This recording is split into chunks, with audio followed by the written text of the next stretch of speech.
She was the Alpha King's wife. She carried his heirs. She stood by his side through every war, every cold winter, every night he came home smelling like blood, and she still held the door open. And the night he walked in with another woman on his arm, not as a guest, not as an envoy, but as someone who already knew where everything was, Valerie Winters didn't scream. She didn't beg. She stood at the top of that staircase with her hand pressed flat against her stomach, where two lives were already quietly growing, and she made a decision so clean it cut like a blade. If you've ever loved someone who treated your silence like permission, stay with me until the very end. Drop your city in the comments. I want to know where my people are watching from. But Pamesin. The rain came in sideways that night. It had been building all afternoon, the kind of pressure that made the horses restless in their stalls and sent the pack's younger wolves pacing the tree line without knowing why. Luna Valerie Winters had felt it too. Not the storm, but the thing underneath it, the low electrical hum of something about to break that she'd been feeling in her chest for months now. She'd learned to breathe around it. She'd learned to set the dinner table for two and eat alone and call it a quiet evening. She'd learned a great many things in 3 years of marriage to Alpha King Damon Blackthorn that no one had thought to warn her about. She was standing at the tall window of the East Wing corridor when the black convoy rolled through the iron gates. 3 vehicles, pack colors on the lead truck, Damon's personal guard flanking the middle SUV with the kind of formation they used for high-value transfers, dignitaries, weapons, things that required protection. Valerie watched without moving, her fingers resting lightly on the stone ledge, cold even through the glass. She was 26 weeks pregnant, and her back ached from standing too long, but she didn't move. Something in the arrangement of those headlights cutting through the rain kept her rooted. The convoy stopped at the main entrance. Damon got out first. He looked the way he always looked after extended travel, jaw set, shoulders carrying the particular tension of a man who'd been making decisions for days without sleep, dark hair damp from the rain he hadn't bothered to cover himself from. He was still in his travel clothes, and even from 3 floors up, Valerie could read the exhaustion in the way he held his neck. She'd learned to read him from a distance. It was a skill she'd developed out of necessity, the way certain plants develop thorns. Then the rear door of the middle vehicle opened. The woman who stepped out was tall, dark-haired. She moved through the driving rain like it was beneath her notice, a long coat settling around her shoulders as one of Damon's guards, Marcus, who had never once held an umbrella for Valerie, held one over her head. She turned slightly, and even from this angle, this distance, in this rain, Valerie recognized the architecture of her face. Celine Voss. The name arrived in Valerie's mind the way old pain does, not as a surprise, but as a confirmation. She'd heard the name exactly twice in 3 years of marriage. Once from a pack elder who'd gone quiet the moment Valerie walked into the room. Once from Damon himself, 18 months ago, in the middle of an argument about a mission he wouldn't explain, when he'd said some alliances are older than this marriage, and the conversation had closed like a door slamming. Valerie had not asked again. She was good at learning which questions not to ask. She watched Damon turn toward Celine and say something. She watched Celine tip her head back slightly, not laughing, not quite, but something that lived in the neighborhood of intimacy. She watched Marcus keep the umbrella over Celine's head all the way to the entrance, while Damon walked through the rain without cover like he always did, like water was something that simply knew better than to bother him. Valerie stepped back from the window. Her palm was still flat against her lower stomach, a habit she'd developed without deciding to. She breathed once, slow and even, through her nose. The twins moved, a small, liquid shifting, the kind of movement that still startled her sometimes at 3 a.m. when everything else was still. "All right," she said quietly, to no one, to them. "All right." She went downstairs. She met them in the main hall. The Pack Council's senior members were already there, which told her this had been arranged in advance. Elder Crow, Beta Halloran, the 2 senior Gamma females who controlled the household staff. They were standing in the configuration of people who had been briefed and were now waiting for the performance to begin. No one had told Valerie. She registered this fact and filed it alongside the others. She'd built quite a filing system over 3 years. Damon saw her at the base of the stairs. Something moved across his face. Not guilt exactly, not relief. Something more complicated that he immediately compressed back into the Alpha King expression that had probably been practiced since childhood. "Valerie," he said. "You're back early," she said. "I wasn't informed of the return date." "Plans changed." "I can see that." Celine Voss was standing slightly behind and to Damon's left, which was not quite the position of a subordinate. Her coat had been taken.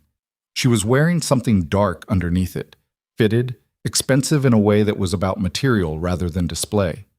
Her eyes moved to Valerie and stayed there with the calm assessment of someone doing arithmetic. "This is Celine Voss," Damon said. "She'll be staying at the mansion. There are political circumstances that require her presence here to be formalized." Valerie looked at him. She had 1,000 things she could have said. She could feel them all stacked behind her sternum, pressurized, years of silence, giving them mass. Instead, she said, "How long?" "Indefinitely, for now."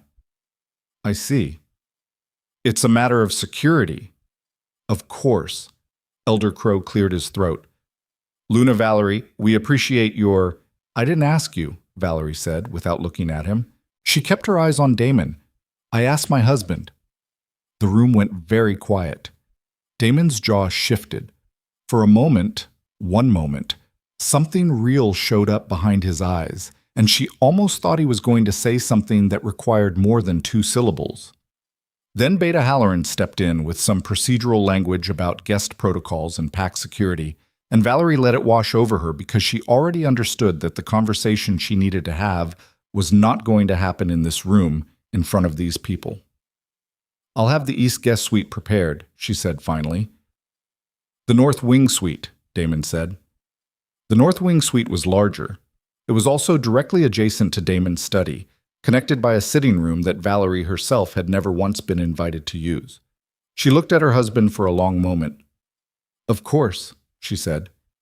She turned and walked back toward the stairs. Her spine was straight, her steps were measured. The twins moved again, restless, and she pressed her palm flat and kept walking. She did not cry that night. She sat in the chair by the window of the bedroom she and Damon had shared for 3 years. A room where they'd spent, in truth, perhaps 40 or 50 actual nights together. The rest consumed by his campaigns, his counsels, his everything that wasn't her. And she did not cry. She thought instead. She was good at that too. She thought about the night she'd arrived in the Northern Moon Pack as Damon's newly claimed mate, 22 years old, still carrying the particular brightness of someone who believes love announced from the front steps of a pack mansion translates into love behind its walls. She thought about the first winter, when she'd tried to learn the pack's ceremonial calendar and been corrected by Elder Crow in front of a hall full of warriors, with the patient cruelty of someone who wants you to know your place without having to say so directly. She thought about the miscarriage she'd had 14 months into the marriage that no one except the pack physician had been told about because Damon had been at the northern border, and she hadn't wanted to pull him back for something she was already bleeding through alone. She thought about the night she'd realized she was pregnant again, how she'd sat with that knowledge for 3 days before telling Damon, testing the weight of it, deciding whether it was a hope or a risk. She hadn't decided yet when the convoy had come through the gates.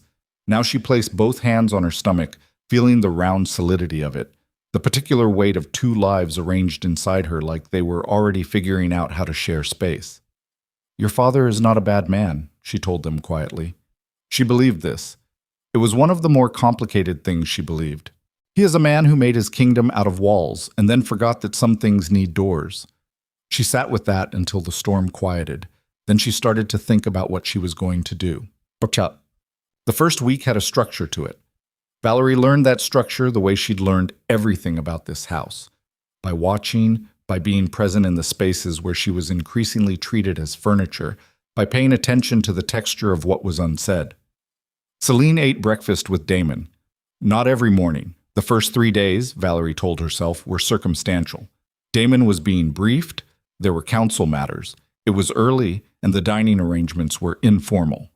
By the 4th morning, when she walked into the breakfast room to find the table set for 2 and the pack kitchen staff moving with the comfortable choreography of people who'd already received different instructions, she understood that this was the arrangement now.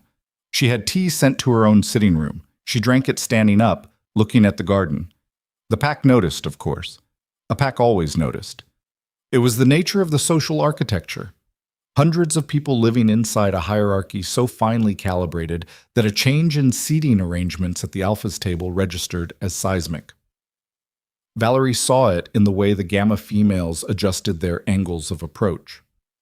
In the way the household staff stopped bringing her the morning briefings that had always been her domain as Luna, the supply tallies, the healing wing reports, the guest correspondence, and started leaving them on a desk in the north wing sitting room adjacent to Damon's study. On the fifth day, Celine appeared in the Luna's administrative meeting wearing an expression of polite attention, as though she had always been there. No one looked at Valerie to see what she would do. That was the part that scraped deepest, not the insult of Celine's presence. The fact that the room had simply reorganized around it, as though Valerie's 3 years of building those relationships, learning those names, showing up at 2 a.m. when the healing ward needed a Luna's authority, as though all of that had been a temporary arrangement, a placeholder, and now the actual person had arrived. She sat through the meeting. She asked the supply quartermaster 2 precise questions about the winter grain allocation that no one else in the room would have known to ask. She watched Celine receive the answer intended for a Luna and write nothing down. After the meeting, Marta, the oldest of the household gamma females, the one who had been the closest thing Valerie had to an ally in this house, stopped her in the corridor. "Luna," Marta said, and then stopped. Valerie looked at her. Marta's face was doing something complicated, the expression of someone who has been given instructions that conflict with their conscience. "Don't," Valerie said quietly. "I just wanted to. I know what you wanted to say, and I know what you've been told. Don't make it harder by trying to do both at once." Marta closed her mouth. Her eyes were wet. "You've been good to me," Valerie said. "That matters. Whatever happens, that matters." She kept walking. It was on the 9th day that Damon finally came to find her. She was in the small greenhouse off the east wing, the one she'd built herself in the first year out of a structural logic. If the mansion is always going to feel like someone else's house, build one room that's yours. She'd spent 2 months sourcing the right glass, arguing with the groundskeepers about drainage, learning which plants survived northern winters and which ones needed heat coaxing. It smelled like wet earth and something green and alive, and it was the only room in the entire estate where she could breathe without calculating. She heard him before she saw him. His footsteps had a particular weight, a rhythm that her body had memorized despite everything. "You've been avoiding me," he said. She didn't look up from the seedling tray she was thinning. "I've been in the greenhouse. You've always known where the greenhouse is." A pause. "I've had council sessions every day." "I know, I've read the minutes." She set down the small tool she was using. Now she looked at him. He was in his formal council attire, which meant he'd come directly from something official, which meant this conversation had been scheduled somewhere in the margins of his actual day. "What do you need, Damon?" He crossed his arms. This was his defensive stance, the one he used when he was going to say something he'd already decided was right, but wasn't entirely comfortable with. She'd cataloged it years ago. "I need you to not make this difficult," he said. "I haven't made anything difficult. You've been absent from pack functions. I've been present at every function on my calendar. If the calendar has been adjusted to exclude me, that's a separate conversation." His jaw tightened. "Celine's presence is a security matter. There are things in play that I cannot discuss openly." "You said that." "Then why do I feel like you're Damon?" She turned fully to face him. The greenhouse light was even, no shadows to hide in. "I want to ask you one question. I want you to actually answer it." He waited. "Did you know she was coming before you left on this last trip?" The beat of silence before he answered was exactly as long as it needed to be to tell her everything. "The situation developed while I was in the Eastern Territories," he said. "The arrangement had to be finalized quickly for—" "That's not an answer to my question." "Valerie, did you know?" He looked at her. The Alpha King expression cracked slightly. Not all the way. Not enough that anyone else would have caught it. But she'd been studying his face for 3 years and she caught the hairline fracture. "There were preliminary discussions," he said. She nodded slowly. "And you didn't think," she said, keeping her voice very even, "that the Luna of the Northern Moon Pack might benefit from knowing that her husband's former She is not. Don't finish that sentence unless you're certain it's true." She held his gaze. "Because I will know." Silence. The rain had started again outside, softer tonight, tapping against the greenhouse glass. The seedlings she'd been thinning sat in their tray between them, tiny and green, and entirely uninterested in human failure. "I didn't tell you," Damon said finally, "because I didn't want this conversation." It was the most honest thing he'd said to her in months. She hated how much she appreciated it. "I'm pregnant, Damon." Her hand moved to her stomach. "I have been for 6 months. And I have been managing that alone, in this house, surrounded by people who've been taking their signals about how to treat me from you. And now you've brought her here, and given her the North Wing suite and the morning briefings, and I'm standing in a greenhouse at 9 o'clock at night because it's the only room in your mansion where I don't feel like a ghost." He looked at her stomach. Something shifted in his face. She watched it happen, the registering of it, the weight of it hitting him somewhere underneath the armor. "You never told me. I was waiting," she said, "for a moment when telling you felt safe." She paused. "I'm still waiting."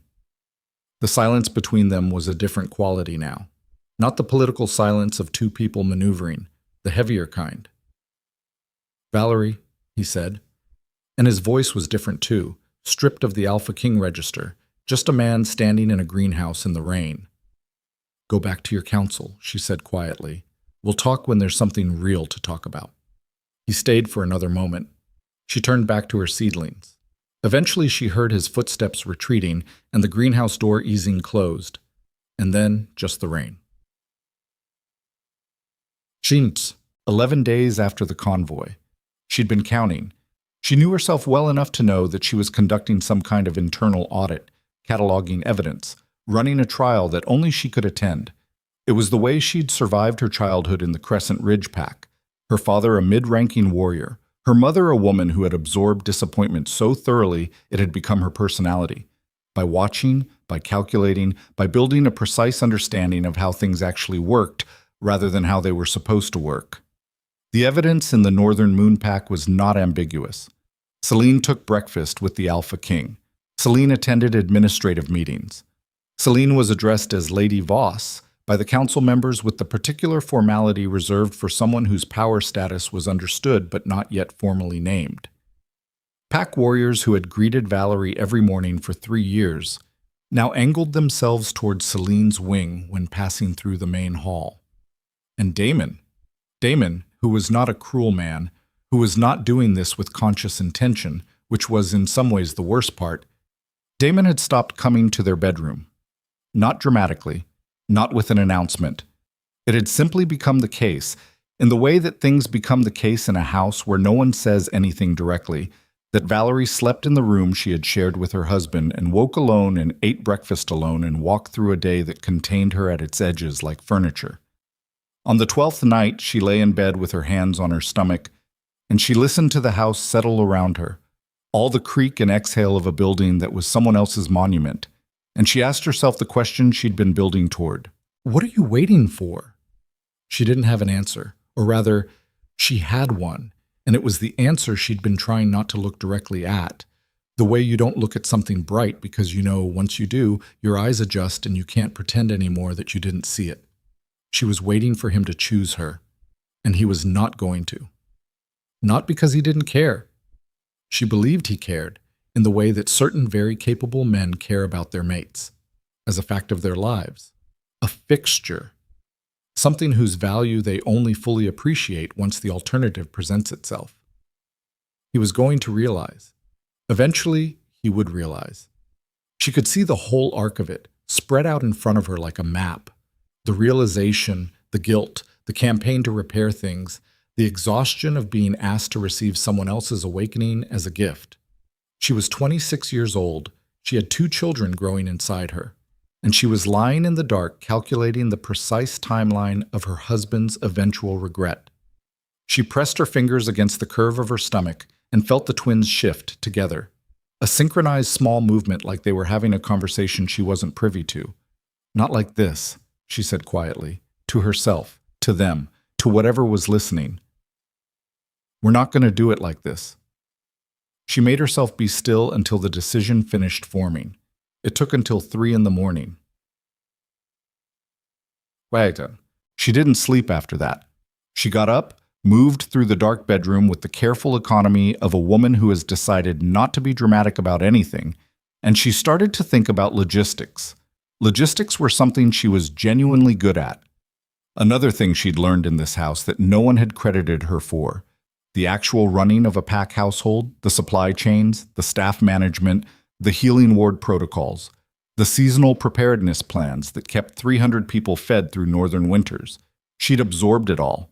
She'd done it without being asked and without being thanked, and it had turned out, as most invisible labor does, to be excellent preparation for the moment you needed to disappear. She had money of her own. Not much. Her personal accounts were modest, structured by the pack's financial protocols in a way that was not technically limiting, but was practically so. But she'd been quietly setting aside the discretionary household allocation for 8 months. Small enough increments that no one watching would notice a pattern, because some part of her had been preparing for this moment before she knew she was preparing for it. She had a contact. Mara, not Marta, a different woman, one who had been Valerie's only friend from the Crescent Ridge Pack, who had left the pack system entirely 3 years ago to run a small business in the coastal Free Territories. Valerie had Mara's address memorized. She had never let herself think about why she'd memorized it. She had her knowledge of the estate's security rotation. She had her access to the vehicle pool. She had 6 hours until the dawn shift change. She stood in the middle of her bedroom in the dark and understood that she was standing at the exact moment between before and after, the threshold that only exists for a second before you either step through it or you spend the rest of your life trying not to think about the fact that you could have. She went to the closet and took out the travel bag she'd used for their last joint pack function 8 months ago, when Damon had still kept up the public performance of their partnership. She turned it upside down on the bed. She started over. She took what mattered, not what was valuable. Valuable was the wrong categories. She left the ceremonial jewelry, the Luna's formal wardrobe, the things that were symbols of a title she was setting down. She took what was hers: 3 changes of practical clothing, her own money, the medical documents from the pack physician translated into a format that wouldn't flag her pack identification, the small notebook where she'd been recording the twins' movements because the physician had told her to track them, and she'd taken the instructions seriously. She took one other thing, a photograph worn at the edges that she'd carried from her mother's house when she was 17. In it, her mother was young, maybe 20, maybe younger, standing in a summer field somewhere that didn't look like any pack territory Valerie had ever been in. She was laughing at something outside the frame, her head tipped back, her whole body arranged in the posture of someone who doesn't know they're being looked at. Valerie had spent years trying to figure out what her mother had been laughing at. She'd never been able to ask. By the time she was old enough to want to know, her mother had become the woman who absorbed disappointment, and that summer field girl had gone somewhere unreachable. She put the photograph in the bag. She dressed quietly, practically. Dark clothing, good boots.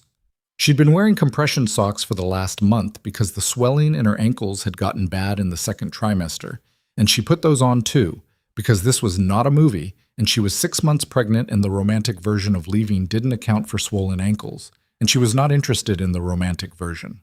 She took one last look at the bedroom. It was a beautiful room. High ceilings. A window that faced east and caught the first light.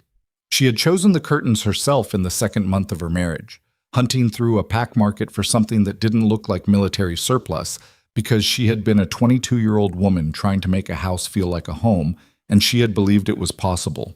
She didn't let herself look too long. She went out into the corridor. The house was different at 4 in the morning. Still, not peaceful. There's a difference between stillness and peace, and she'd learned to feel it. This was the stillness of a place that is always operational, always monitored, always running its calculations, just doing it more quietly than usual. She moved through it with the particular careful confidence of a woman who has spent 3 years learning where every floorboard gave and what time each guard rotation ended. The north wing corridor as she passed it was quiet. The light under the door of the sitting room adjacent to Damon's study had been extinguished. She did not look at the door. She kept walking. She went down the service stairs, through the kitchen wing, out through the loading access that opened onto the rear drive. The rain had stopped. The air smelled of wet stone and pine and the beginning of autumn coming in from the northern territories. The vehicle she'd chosen was not a pack vehicle. It was a civilian truck registered to the household supply rotation, used for market runs, unremarkable in every way. She'd checked the key's location 6 days ago, filing the information quietly, the way she filed everything. She put her bag in the truck. She sat in the driver's seat for 30 seconds. This was the moment, she understood, that would become the hinge of everything, the thing that divided her life into before and after, that would be referred to in whatever accounting she eventually gave herself of how she'd managed to build something new out of what she was currently sitting inside. People always imagine those moments as dramatic, as illuminated. The truth of it was that she was sitting in a supply truck at 4 a.m. with swollen ankles and a bag on the passenger seat, and the only thing that felt true was that she was terrified and she was going anyway. She started the truck. She pulled out through the rear gate, which was staffed by a single overnight guard who waved her through because she had Luna credentials. And because it was 4 a.m, and because no one had issued instructions to flag the Luna's vehicle, because no one had imagined this was a possibility. She drove. The coastal road took her south and east, away from the northern Moonpack's territory, through the transitional zone where the Pack's authority faded into the neutral territories that ran along the coast. She'd studied the maps. She knew exactly where the jurisdiction lines fell. She'd been driving for 40 minutes when she crossed the last checkpoint, a private security station at the edge of the free coastal zone where she showed civilian documentation she'd obtained through the physician's office, documentation that said she was a private person traveling for medical reasons, which was true in every meaningful way. The guard stamped her through without interest. She kept driving. The sun was beginning to suggest itself at the edge of the sky when she hit the coastal highway and turned south. The ocean appeared to her right, enormous and dark and unconcerned, the way oceans are, the kind of scale that makes everything human feel proportionate again. She had Mara's address. She had enough fuel to get there. She had 6 months of pregnancy and 2 children and a notebook tracking their movements, and her mother's photograph of a girl laughing at something outside the frame. She was 26 years old, and she was, for the first time in 3 years, entirely in charge of what happened next. She put her hand on her stomach briefly, just for a moment, then returned it to the wheel. "Okay," she said. The ocean kept moving, the road kept going, the sun kept coming, and back in the northern Moonpack mansion, in the room directly adjacent to Damon Blackthorn's study, a light came on at the window. And then another light further down the hall. And then Valerie heard, in her mind, with the absolute certainty of a woman who knows a house's rhythms better than its owner does, exactly what was happening in a room she could no longer see. She pressed her foot down on the accelerator. She did not look back. Tarshk. She was 40 miles south of the border when her phone lit up with the first call. Not Damon. Marcus. She watched the name pulse on the screen in the dark of the cab and understood exactly what it meant.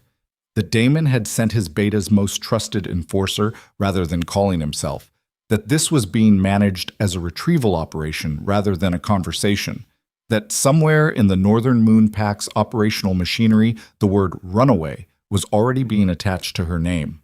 She rejected the call. Then she rolled down the window and she threw the phone into the ocean. The splash was very small against the size of the water. The sound of it disappeared immediately. In the silence that followed, with the wind coming through the open window and the twins shifting inside her and the coastal highway unreeling ahead, Valerie Winters began, for the first time in a very long time, to think clearly. She thought about what she'd left. She thought about what she was going toward. She thought about the months ahead, the birth, alone or near alone, in a city where no one knew her name, in a context where survival would require every skill she'd spent 3 years quietly building inside someone else's empire. She thought about the children, about what she owed them. Not safety alone. Safety was the floor, not the ceiling. She owed them a mother who had looked at a bad situation and refused to call it permanent, who had made a decision at 4 in the morning, not from panic, but from precision, who had understood that the most dangerous thing you can teach a child is that love requires you to disappear. The road curved and the ocean opened up on her right, vast and silver in the beginning light, and something in her chest cracked open, not breaking, the other kind, the kind that is more like a door. And she let herself feel the whole weight of it, the grief and the anger and the relief and the fear, all of it at once, because she was alone now and no one was watching and she had earned the right to feel it fully instead of filing it. She cried for exactly 11 minutes. Then she stopped. She breathed. She checked her mirrors. The road behind her was empty. She drove south. And none of them, not Marcus, not Elder Crow, not the pack council, not Damon Blackthorn himself, still asleep in a mansion that had just become several kinds of smaller, none of them knew yet that the woman they'd spent 3 years treating as a footnote had just become the most important thing in the story.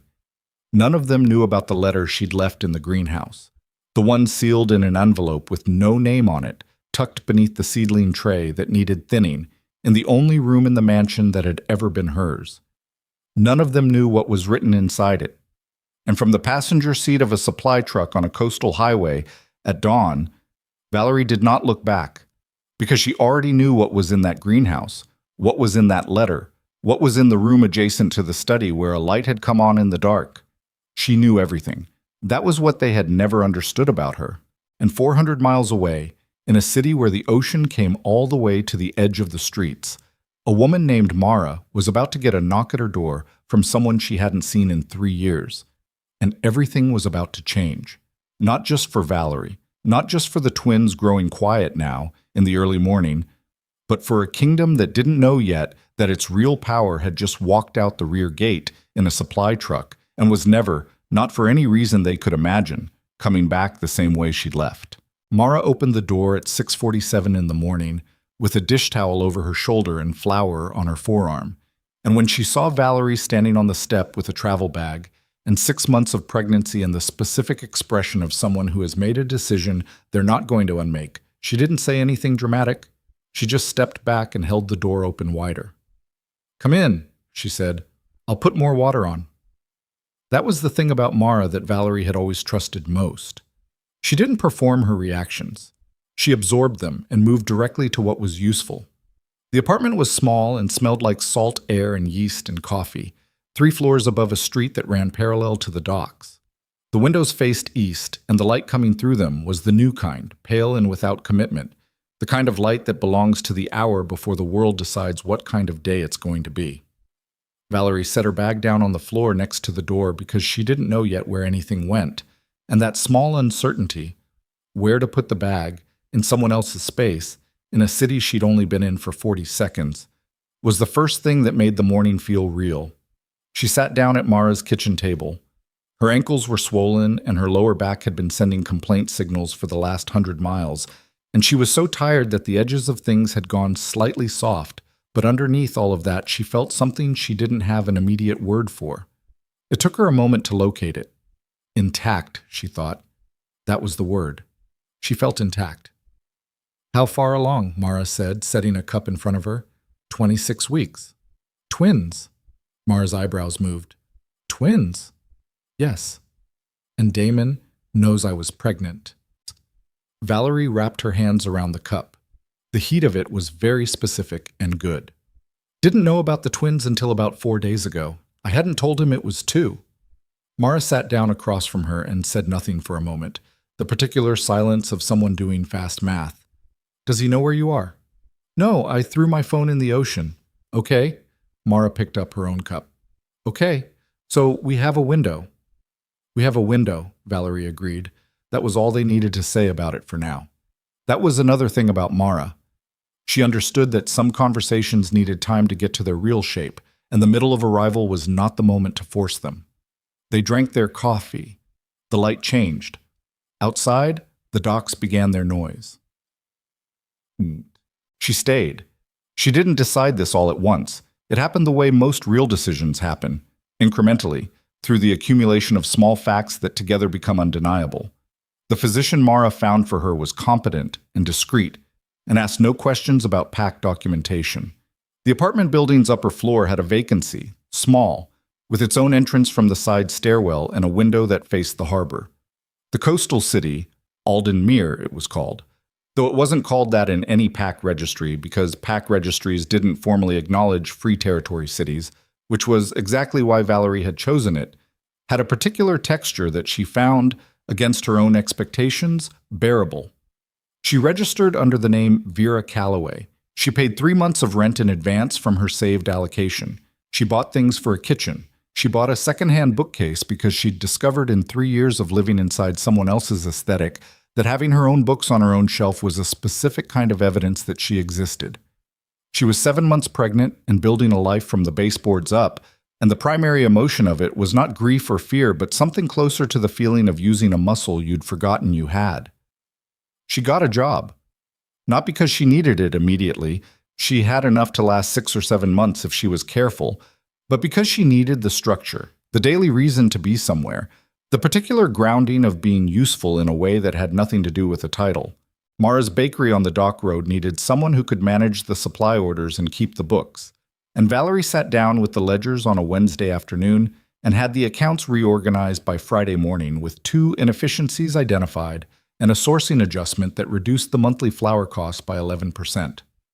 Mara looked at the revised spreadsheet for a long time. "Why," she said, "were you living in that man's house?" "Because I thought I was building something," Valerie said. "Were you?" She thought about the greenhouse, the curtains she'd chosen, the healing ward protocols she'd written from scratch, the winter grain allocation that had kept 300 people fed for 3 straight years because she'd done the math correctly in September when it mattered. "Yes," she said. "I was building something. I just wasn't building it in the right place." The months had a shape to them that she hadn't expected. She'd anticipated survival, the grinding, day-by-day mechanics of making it through a pregnancy alone, in a new city, under a name that wasn't hers. She'd planned for difficulty. What she hadn't planned for was that survival would turn out to look so much like living. She walked to the harbor in the mornings before the docks got loud, when the water was still and the fishing boats were just beginning to move, and the smell of it, brine and cold air and diesel, something biological and ancient, grounded her in a way she couldn't fully explain. She ate at Mara's table 2 or 3 evenings a week, and they talked about things that had nothing to do with packs or Alpha Kings or political arrangements, talked about Mara's business and the city's coastal politics and the book Valerie was reading and what the twins might be, and it was the most ordinary thing in the world, and it felt, at its edges, like repair. The physician, Dr. Celeste, which may or may not have been her real name, but she was excellent, and that was what mattered, confirmed at 30 weeks that both twins were healthy, positioned correctly, and of a size that suggested they'd inherited their father's particular architectural stubbornness, which Valerie noted without comment. She started writing. Not a journal exactly. More like a case file, an accounting of what she knew, what she'd observed, what she believed to be true about the Northern Moon Pack's administrative structure, its vulnerabilities, the soft places in its supply chains, and its alliances. She'd spent 3 years as the Luna of that kingdom, and she'd done her job well enough that she knew exactly where the load-bearing walls were. She didn't know yet what she was going to do with this knowledge, but she wrote it down because knowledge without a record is just memory, and memory is unreliable under pressure, and she had learned not to trust things she couldn't verify. She was 31 weeks pregnant, sitting at her own kitchen table with her own coffee and her own books, and her own window facing her own harbor, when she first heard the news about Celine. It came through Mara, who had a contact in the neutral territory networks, the loose mesh of free city traders and pack-adjacent businesses that moved information the way water moves, finding every crack. "There's a story coming out of the Northern Moon Pack," Mara said, setting a newspaper on the counter. Not a pack registry publication, a free territory broadsheet that operated outside pack authority and said so proudly on its masthead. "You might want to read it." Valerie read it. She read it twice, because the first time her brain kept snagging on specific sentences, and she needed the full picture before she let herself react. The story was incomplete, sourced from unnamed traders who'd come through the Pact's eastern supply routes. But the shape of it was clear enough. The Northern Moon Pact's treasury had lost a significant allocation to what appeared to be a series of redirected supply contracts. 3 of the Alpha King's long-standing allied pack leaders had withdrawn from joint operations without formal explanation. The Pact's internal council had convened 3 emergency sessions in the past 6 weeks. The article didn't name Celine Voss, but Valerie had done enough administrative work in that kingdom to read the shape of a thing without needing to see the center of it. She set the paper down. She pressed her hands flat on the kitchen table, felt the wood grain under her palms, breathed once. "She's been doing it from inside," she said. Mara leaned against the counter. "That's what it looks like." She didn't come to the mansion because she had leverage over Damon. She came because she needed to be inside the Pact's operational center to do whatever she's been building toward. She looked up. He brought her in because she had something on him, and she used that access to... She stopped. "How long have they been in crisis?" "The withdrawals started about 6 weeks after you left. Best estimate." 6 weeks. So Celine had waited until Valerie was gone, until the person who managed the Pact's administrative function, who tracked the supply chains, who would have noticed the anomalies in the contract routing, was safely absent. Valerie understood then, with the clean, cold clarity of a thing you can't unknow, that she had not been removed from the Northern Moon Pack because she was unimportant. She had been made to leave because she was a problem. Autrice. She was at 33 weeks when the first person came looking. She'd known it was a possibility. She'd never believed that disappearing was invisible. She'd believed it bought time, which was different, and she'd used the time well. But a man with the resources of an Alpha King, motivated by either love or political need or both, was going to find the thread eventually. The man who showed up at the dock road wasn't PAC-affiliated. He was a private inquiry agent, the kind that operated in the neutral territories on contracts that didn't require formal documentation. He came into Mara's bakery on a Tuesday morning and ordered coffee and sat by the window for 40 minutes and asked Mara 3 questions. Careful, well-constructed questions that were technically about something else entirely. Mara answered 2 of them with the truth, and 1 of them with a lie so precise it required no embroidery. After he left, she called Valerie. "How did you know?" Valerie said. "I've been watching for it since you arrived," Mara said. "I grew up in a pack too. I know what a retrieval inquiry looks like when it's trying not to look like one." Valerie was quiet for a moment. "He'll file a report," she said. "There'll be follow-up. Probably. I need to move the medical records." "Already done. Celeste moved them this morning." Another pause. "Mara." "Don't," Mara said. "Don't say whatever you're about to say about being a burden. You reorganized my books, you found me a cheaper flour supplier, and you're the only person who's ever voluntarily restocked the back pantry without being asked. You're not a burden. You're frankly the most organized person I've ever let into my business." Valerie laughed. It came out a little rougher than she expected, like it had been waiting in a tight space. "Okay," she said. "Okay," Mara said. "So what do we do?" She thought about it. She thought about the inquiry agent and his 3 questions and what his report would say and how long it would take to reach whoever had commissioned it and what the next step after that looked like. She thought about 33 weeks of pregnancy and 8 weeks to go and what it would cost physically and logistically to move before she was ready. "We don't run," she said. "Running draws attention and costs resources, and I'm too pregnant to do it cleanly. We make this city harder to read from the outside." "How?" "The name on the lease. The name at Celeste's practice. Any documentation that connects Vera Calloway to the bakery. We make sure none of those threads touch each other in a way that a second inquiry can follow." A beat. "You're good at this," Mara said. "I had good training," Valerie said. "I spent 3 years learning how a kingdom manages its information. I just wasn't supposed to use what I learned." She hung up. She sat for a moment with the phone in her hand. 33 weeks pregnant in a city 300 miles from the life she'd built and left, and she felt the twins move, both of them, the sharp-elbowed one and the other one who moved more slowly and deliberately, like they'd already figured out their personalities in there, and she let herself be still with the weight of it. She was frightened. That was true. And she was more capable than anyone who'd looked at her in that mansion had known to estimate.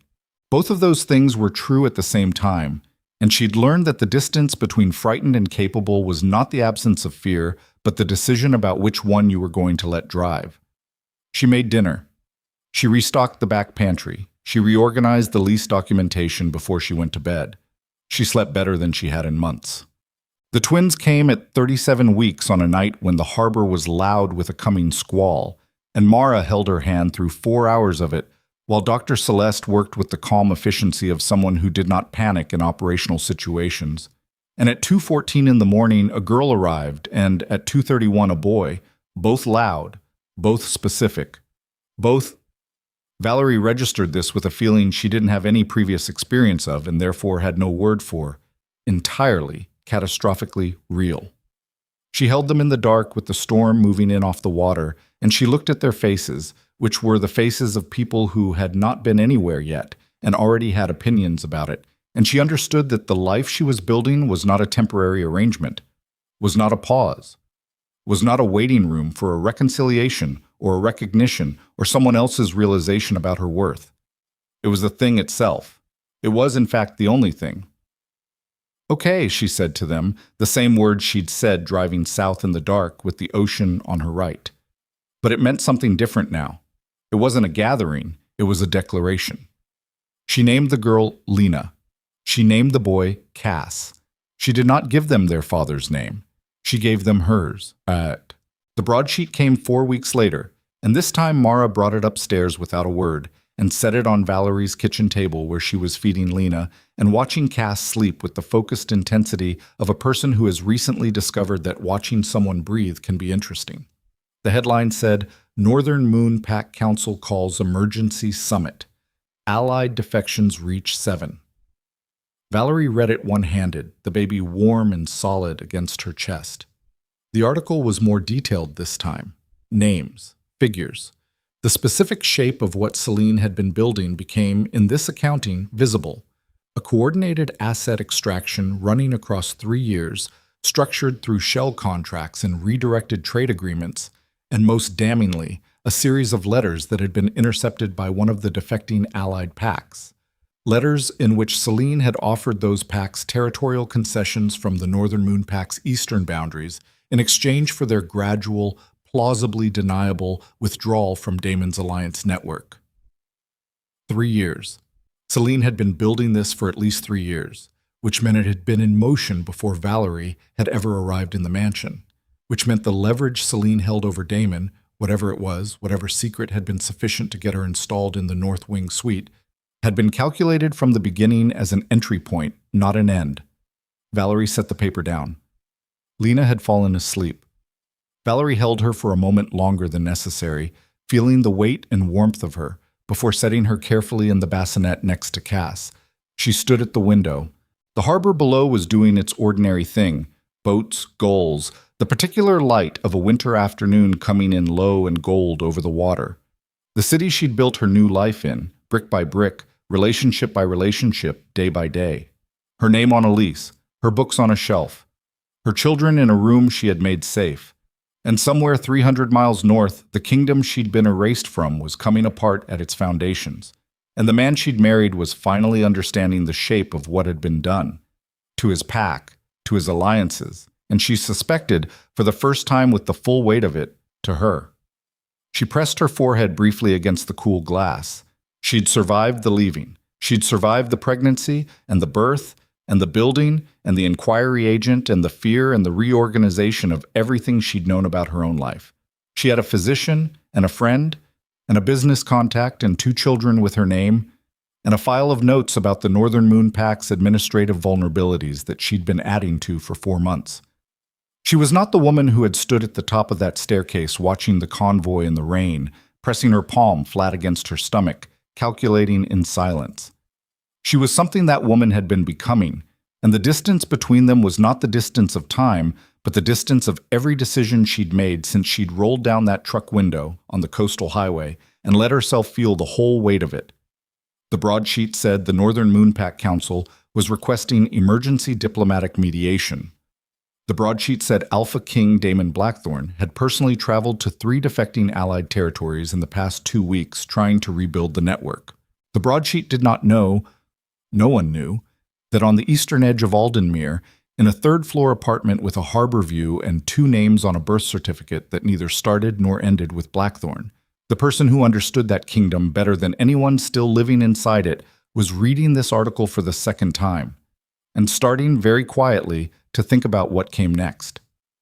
It was that second reading that stopped her on the final paragraph, a sourced quote from an anonymous council elder that she recognized, by its specific construction, as Elder Crow. And her eyes went still on a single sentence, and the feeling that moved through her was not triumph and not grief, but something older and more precise than either. They were looking for her, not the inquiry agent's careful Tuesday questions, not a retrieval operation.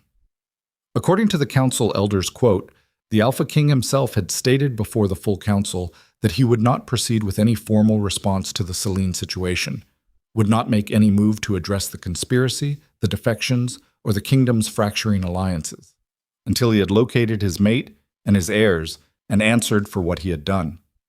Valerie read it again. She looked up from the paper. Outside, the harbor light was going gold and long, the way it did in winter when the sun dropped fast, and Lena made a small sound in the bassinet, and Cass turned his head without waking, and the whole room was warm and hers and entirely, dangerously about to become complicated. She had built something here. She had built it out of nothing, with her own hands, under a name that wasn't hers, in a city that didn't know her history. She had made herself into a person who could not be ignored or dismissed or filed away as furniture. And now the thing she'd walked away from was walking toward her. She folded the paper precisely along its original crease. She picked up Lena, who was awake now and had the expression of someone with things to say, and she sat in the chair by the window and held her daughter and looked at the harbor and understood, with the absolute clarity of a woman who no longer confused wanting with needing, that whatever happened next was not going to happen on anyone else's terms. Not Damon's, not the council's, not the terms of a kingdom that had treated her like a placeholder until the placeholder walked out the rear gate and proved, by the simple act of surviving without them, that she had never been a placeholder at all. She knew what she was. She had always known. It had just taken leaving to make it visible. He found her on a Thursday. Not Marcus. Not an inquiry agent. Damon himself, which told her everything about how far things had deteriorated, that the Alpha King of the Northern Moon Pack was standing at the bottom of a dock road stairwell in a free territory city, in a coat with no pack insignia, looking like a man who had stopped sleeping sometime in the last 3 months and hadn't fully decided to start again. Mara had called ahead. 30 minutes warning, which was enough to feed the twins and not enough to figure out what expression to wear. Valerie was standing in the middle of her kitchen when she heard his footsteps on the stairs. She knew them. She'd always known them. The specific weight of him, the rhythm that her body had catalogued without her permission somewhere in the first year of marriage. She'd thought the distance would have erased that. It hadn't. Some things were written below the level where distance could reach. She was sitting at the kitchen table when he knocked. She let him knock twice before she opened it. He looked worse up close. Not broken. Damon Blackthorn did not break in ways that showed on his surface, but the architecture of his face had shifted, the way load-bearing structures shift when the weight they're carrying changes. He'd lost weight he hadn't had to spare. There were shadows under his eyes that spoke of weeks, not nights. He looked at her. Then his eyes moved past her to the bassinets visible through the kitchen doorway, and something happened to his face that she had never seen happen to his face before. Every controlled thing in it came apart, just for a second before he pulled it back. "Valerie," he said. "You found me," she said. "Yes." "Come in." Tut. She didn't offer him coffee. She sat at the table and let him take the chair across from her, the chair Mara usually sat in, and the kitchen that was hers, that she had built from nothing, that smelled like her cooking and her children's particular warm scent and the harbor coming through the window she cracked every morning. Absorbed him the way a space absorbs a foreign object, noticing it, not welcoming it. He put his hands on the table. She looked at them briefly. She'd always known his hands, the particular damage of them, the scar across the left knuckle from a border dispute 4 years ago, the way they'd always given him away as a man who still handled things himself when the political performance required he stay still. "How long did it take?" she said. To find you. He exhaled. 8 weeks. The agent I sent in January got close, but your documentation was clean. I had to trace the medical supply chain. She filed that away. Celeste's supply orders, she'd missed that thread. The children, he said. Not a question, more like a man testing whether his voice still worked on a specific topic. 2, both healthy, a girl and a boy. Can I? He stopped. Not yet, she said. He absorbed this. She watched him take it, hold it, not argue with it, which told her something about how much the last months had cost him. The Damon Blackthorn she'd married would have pushed back on the not yet by instinct, because pushing back was the first language of men built the way he was built. I owe you a conversation, he said. You owe me more than that, she said. But a conversation is where we start. Everything I did. Don't, she said, and her voice was even, level, not angry the way she'd sometimes imagined this would be angry. She'd had months to metabolize the anger into something cleaner and more structural. Don't start with the justification. Start with what actually happened. All of it. Not the version you've had 3 months to make coherent.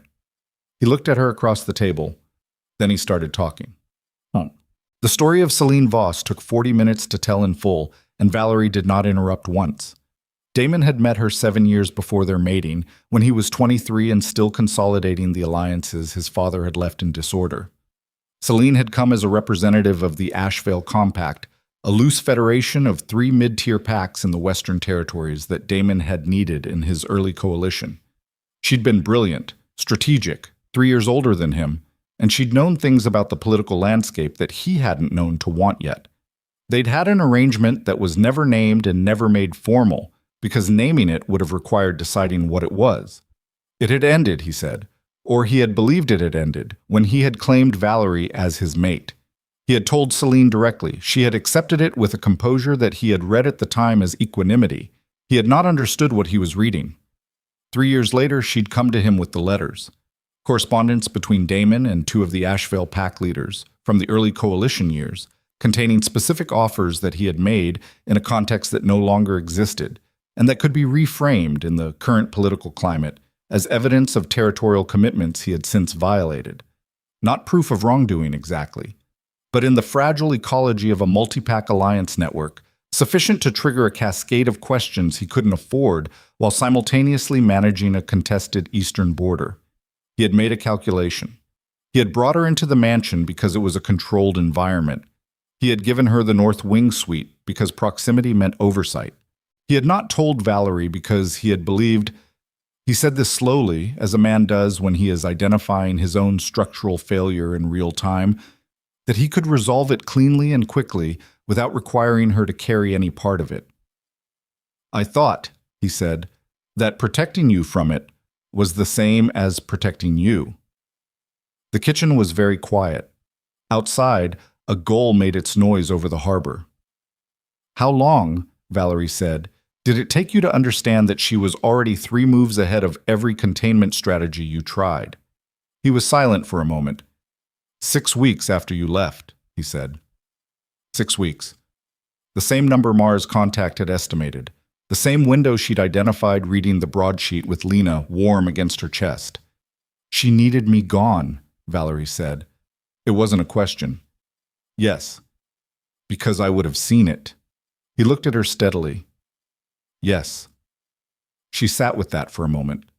The confirmation of something she'd suspected had a different weight than the suspicion itself. Heavier, but also cleaner. Knowledge was always cleaner than the fear of knowledge. So, she said, what do you need? He blinked. She watched him recalibrate, because he'd come here expecting a different kind of conversation, the kind with more accusation in it, more performance of wound, and she had skipped directly to the operational question, which disoriented him. I need... He stopped. I came here to ask you to come back, but I understand that's not... What does the kingdom need, she said. Specifically, what is the actual operational gap?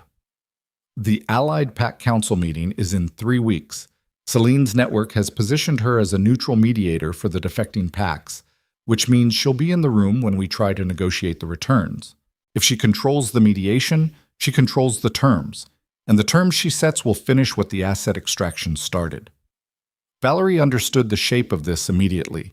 She'd spent 4 months writing a case file about the Northern Moon Pact's administrative vulnerabilities and reading every piece of neutral territory news she could access, and her understanding of what Celine had built was, she suspected, more complete at this point than Damon's, because she'd been looking at it from outside, where the pattern was visible. She was about to say so when Lena woke up. The sound of it, small, insistent, specific, moved through the kitchen like a frequency change. Valerie stood automatically and went through to the other room. She felt Damon follow to the doorway without having to look. She lifted Lena, who was doing the expression she did when she wanted to be acknowledged before she'd decided how upset to be about it, and turned. Damon was standing in the doorway of the room she'd built for them, and his face was doing the thing it had done on the front step, coming apart and then being pulled back, the controlled and uncontrolled parts of him fighting openly for the first time she'd ever witnessed. He was looking at his daughter the way a man looks at a thing he almost lost before he understood he had it. "Her name is Lena," Valerie said. "The boy is Cass. They're 4 weeks old and they're mine, and before you say anything else about what the kingdom needs, you're going to stand here and understand what you nearly made them grow up without." He stood in the doorway. He didn't say anything, but he didn't look away either, which was more than she'd sometimes expected of him. "Okay," she said, finally. "Okay. Now we can talk about the council meeting." Tit. They talked for 2 more hours. She laid out what she knew. The specific structure of Celine's redirected contract network, the way the defecting pack leaders had been sequenced, the ones with territorial grievances first, then the ones motivated by financial agreements, leaving the loyalty-based allies for last because loyalty is the hardest thing to buy and the slowest thing to lose. The likely terms Celine would propose in mediation. The counterpositioning that would be required to neutralize her authority in the room without a direct confrontation that would only strengthen her victim narrative. Damon listened. He asked 3 questions, all of them precise, all of them the right questions. Whatever else had happened between them, he was still the man she'd watched manage a complex kingdom, and the part of her that respected strategic competence recognized his. "You've been building this analysis for months," he said. "I've had time," she said. "You knew I'd come." She looked at him. "I knew the situation would require it eventually. I didn't know if it would be you or a proxy. I wouldn't send a proxy for this." "No," she said. "I didn't think you would." Outside, the harbor light had shifted to the low winter gold again. Cass had woken and been fed and was now doing the thing he did where he stared at a fixed point on the ceiling with the focused intensity of someone working out a difficult problem, and Lena had fallen back asleep with the completeness of someone who had said everything she intended to say. "I need you at that council meeting," Damon said. Not in the way things were before. I understand that's not what I'm asking for, but your knowledge of this, your read on Celine's structure, no one in my council sees it the way you do." "I know," she said simply. "Will you come?" She looked at her children, at the harbor beyond the window, at her books on the shelf and the kitchen she'd built, and the name on the lease that wasn't hers, and was. "I'll come to the council meeting," she said. "I'll bring what I know, and I'll help you dismantle what she built. But I'm coming as myself, not as the Luna who didn't ask questions, not as the woman who pressed her palm against her stomach in a corridor and said nothing while her position was transferred to someone else in her own house." She looked at him directly. "I'm coming as the person who spent 6 months building a life from nothing and found out she was better at it than anyone in that mansion knew to account for. And if that's not what you can work with, tell me now." He held her gaze. "That's exactly what I need," he said. Something moved through the room that wasn't quite resolution and wasn't quite trust. Something that lived between them in the space of everything that was still unsaid and unsettled and unfinished. But it was real, and neither of them looked away from it. 3 weeks, she said. 3 weeks, he agreed. He left an hour later. She stood at the window and watched him walk down the dock road in the winter light. No pack insignia, no convoy, just a man who had made decisions at the cost of things he hadn't understood were load-bearing until they were gone. She turned from the window.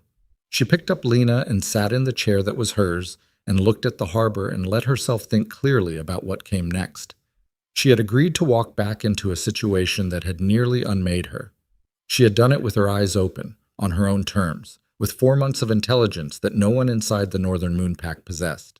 She had done it not because Damon had asked, but because the thing Celine had built was a danger to more than one kingdom, and because Valerie Winters had spent 3 years learning that institution without being given credit for it, and the time for operating without credit was finished. She was still thinking through the council positioning, the sequencing, who needed to hear what first, how to introduce her analysis in a room that had spent 6 months being managed by a woman who was very good at controlling what a room believed it already knew, when Mara's key turned in the door downstairs. She heard her come up, heard the particular rhythm of Mara's steps, which she'd also learned. Then the door opened and Mara came into the kitchen and stopped, reading the room the way she read everything, quickly and without drama. "He left," Mara said, "an hour ago.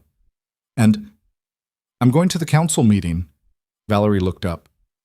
"I need you to hold the apartment." Mara studied her for a moment. "For how long?" "I don't know yet. Long enough to finish it." "And after?" Valerie looked at her children.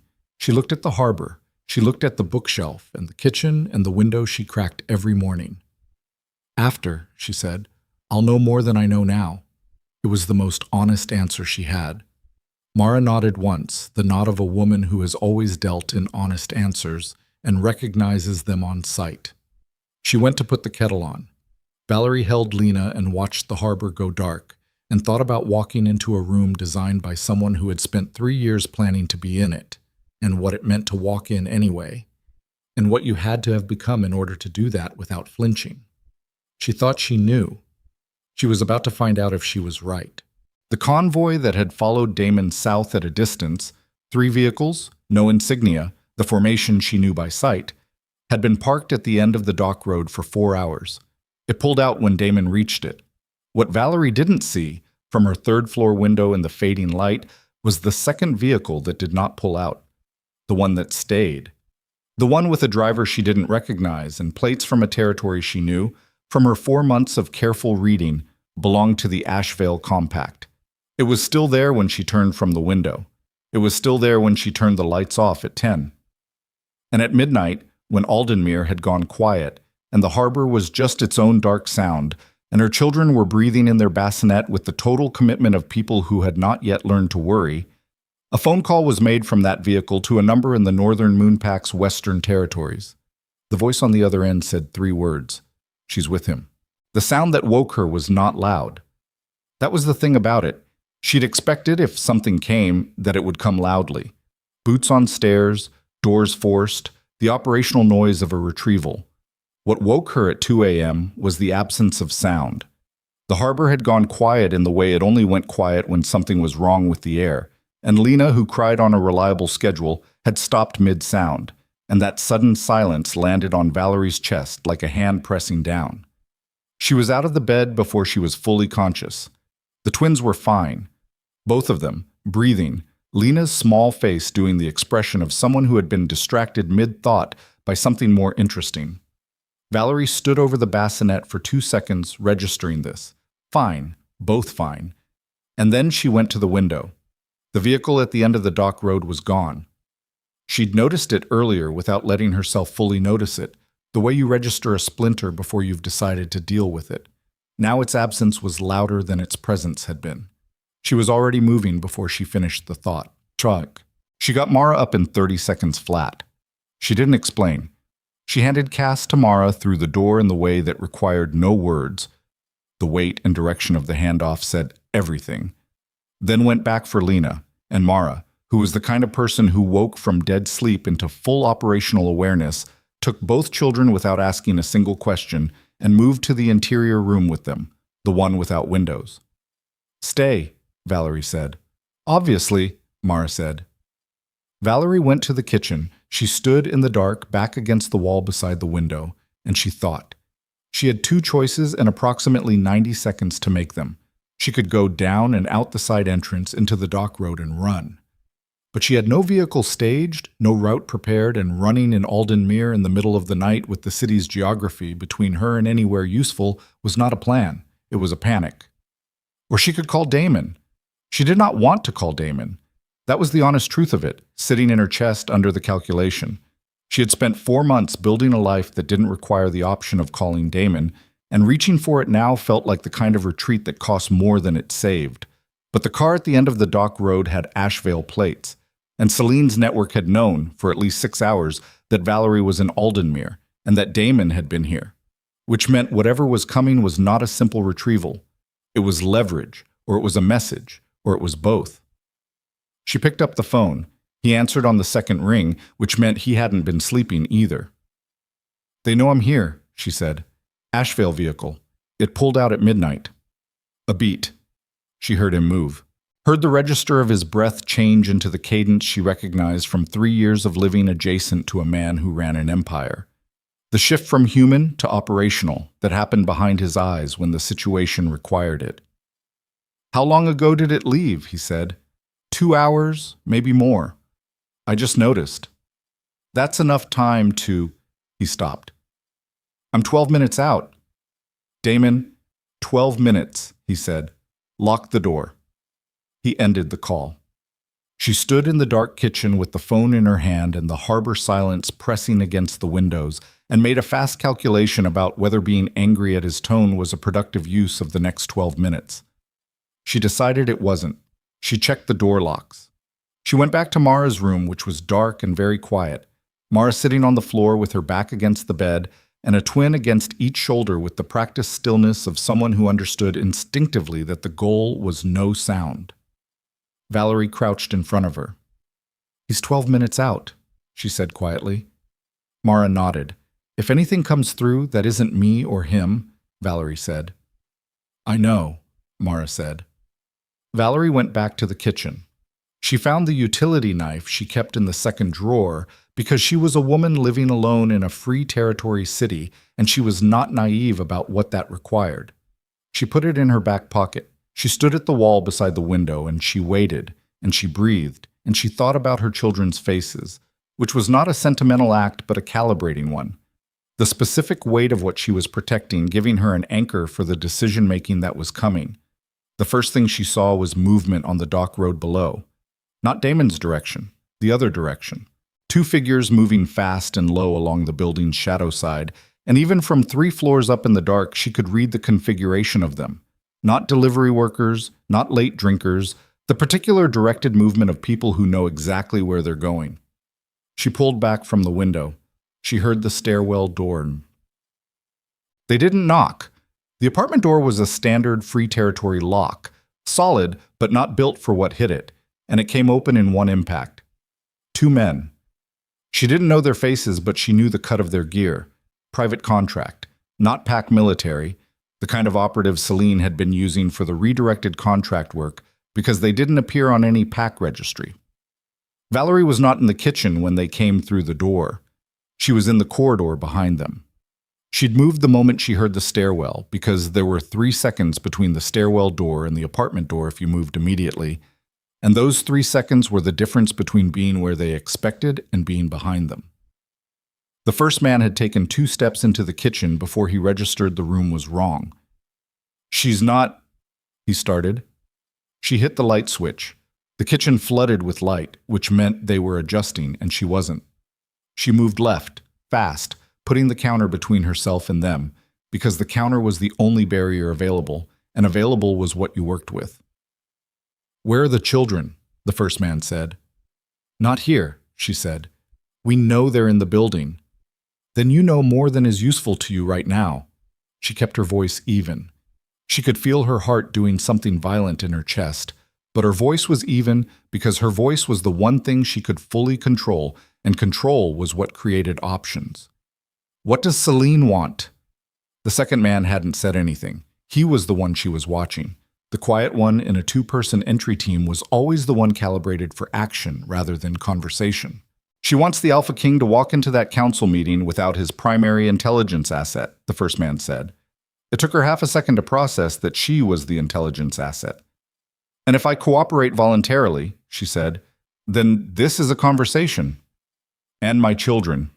A pause. They're not the target. She held the first man's eyes and watched the second man in her peripheral vision and understood in her body, at a level below language, that she believed exactly none of this. Celine had spent 3 years building a strategy that required removing obstacles. Valerie's information was the obstacle. But Valerie's children, Damon's heirs, the legitimacy they represented, the political weight of their existence, were a different kind of problem entirely, and anyone operating 3 moves ahead the way Celine operated would have already accounted for that. Okay, she said. She reached back toward the counter, the slow, careful movement of a woman complying, and the second man moved at exactly the angle she'd expected, because that was the angle that covered the most ground, and she used the 1 second of his movement to put her back against the wall, and the counter between her and both of them, and the utility knife out. This is a conversation, she said. So let's have it. How much is she paying you? The first man almost smiled. Almost. More than you can. Probably true, she said. But you've miscounted the people in this building. The window exploded inward. Damon came through it the way she'd seen him move once in a border incident she wasn't supposed to have witnessed. Not with the deliberate, controlled authority of the Alpha King in council, but with the particular violence of a man who has decided that the fastest distance between 2 points is the one that doesn't account for the wall. Glass. Cold air. The sound of the harbor flooding in. He hit the second man before his feet fully found the floor, and the sequence that followed was fast and ugly, and nothing like the choreographed confrontations in the stories Pax told about their alphas. It was short and brutal, and the second man went down and stayed down, and Damon turned to the first with blood already on his forearm from the window glass and the expression of someone who has passed the threshold where calculation ends and something older takes over. The first man looked at Damon. He looked at Valerie. He made a decision that was visible in his body before his brain fully completed it. The specific loosening of the shoulders that means the contract just became not worth it. "Walk out," Damon said. He walked out. The apartment was very quiet. The harbor came through the broken window. Glass on the floor caught the kitchen light. Valerie looked at Damon. He was breathing hard and his forearm was bleeding from a cut that was long but not deep, and his eyes were doing the thing she'd seen twice in 3 years. Not the controlled Alpha King assessment, the other thing underneath it, the raw and ungoverned version that he spent enormous energy containing. "You jumped through a 3rd-floor window," she said. "It was 12 feet. You're bleeding." "I know. There's glass on my kitchen floor." "Valerie." His voice cracked on the middle syllable. "Just slightly, barely. Are they—" "They're with Mara. They're fine." She looked at him steadily. "You came through the window." The stairs were slower. She looked at him for a long moment, this man who had made the worst decisions of her life possible and who had just come through a 3rd-floor window bleeding because 12 minutes hadn't been fast enough, and she let herself feel the full, complicated weight of both things being simultaneously true. "I need something for your arm," she said. "The council meeting," he said. "Valerie, if they reported back to Celine—" "I know." She was already moving to the cabinet. "The council meeting is in 48 hours. She knows I'm here. She knows what I know, which means she's going to change her positioning before we can get there and counter it." She pressed a folded cloth against his forearm. "Hold that." He held it. He was watching her with the focused attention of a man trying to memorize something. "What?" she said. "You're not afraid," he said. "I'm extremely afraid," she said. "I've been afraid since 2 o'clock this morning.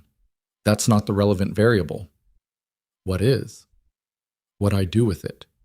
She met his eyes. "That's what you never understood about me. You thought my calm meant I wasn't feeling it. I was always feeling it. I just never let it be the thing that made the decision." He was quiet for a moment. "I need to tell you something," he said. "About the council meeting, about what Celine is positioning for." He stopped. His jaw tightened in the way it did when the thing he was about to say cost him something. "She has documentation. Not the original letters. Those I could have managed. She has the secondary correspondence, the internal communications from when I brought her into the mansion.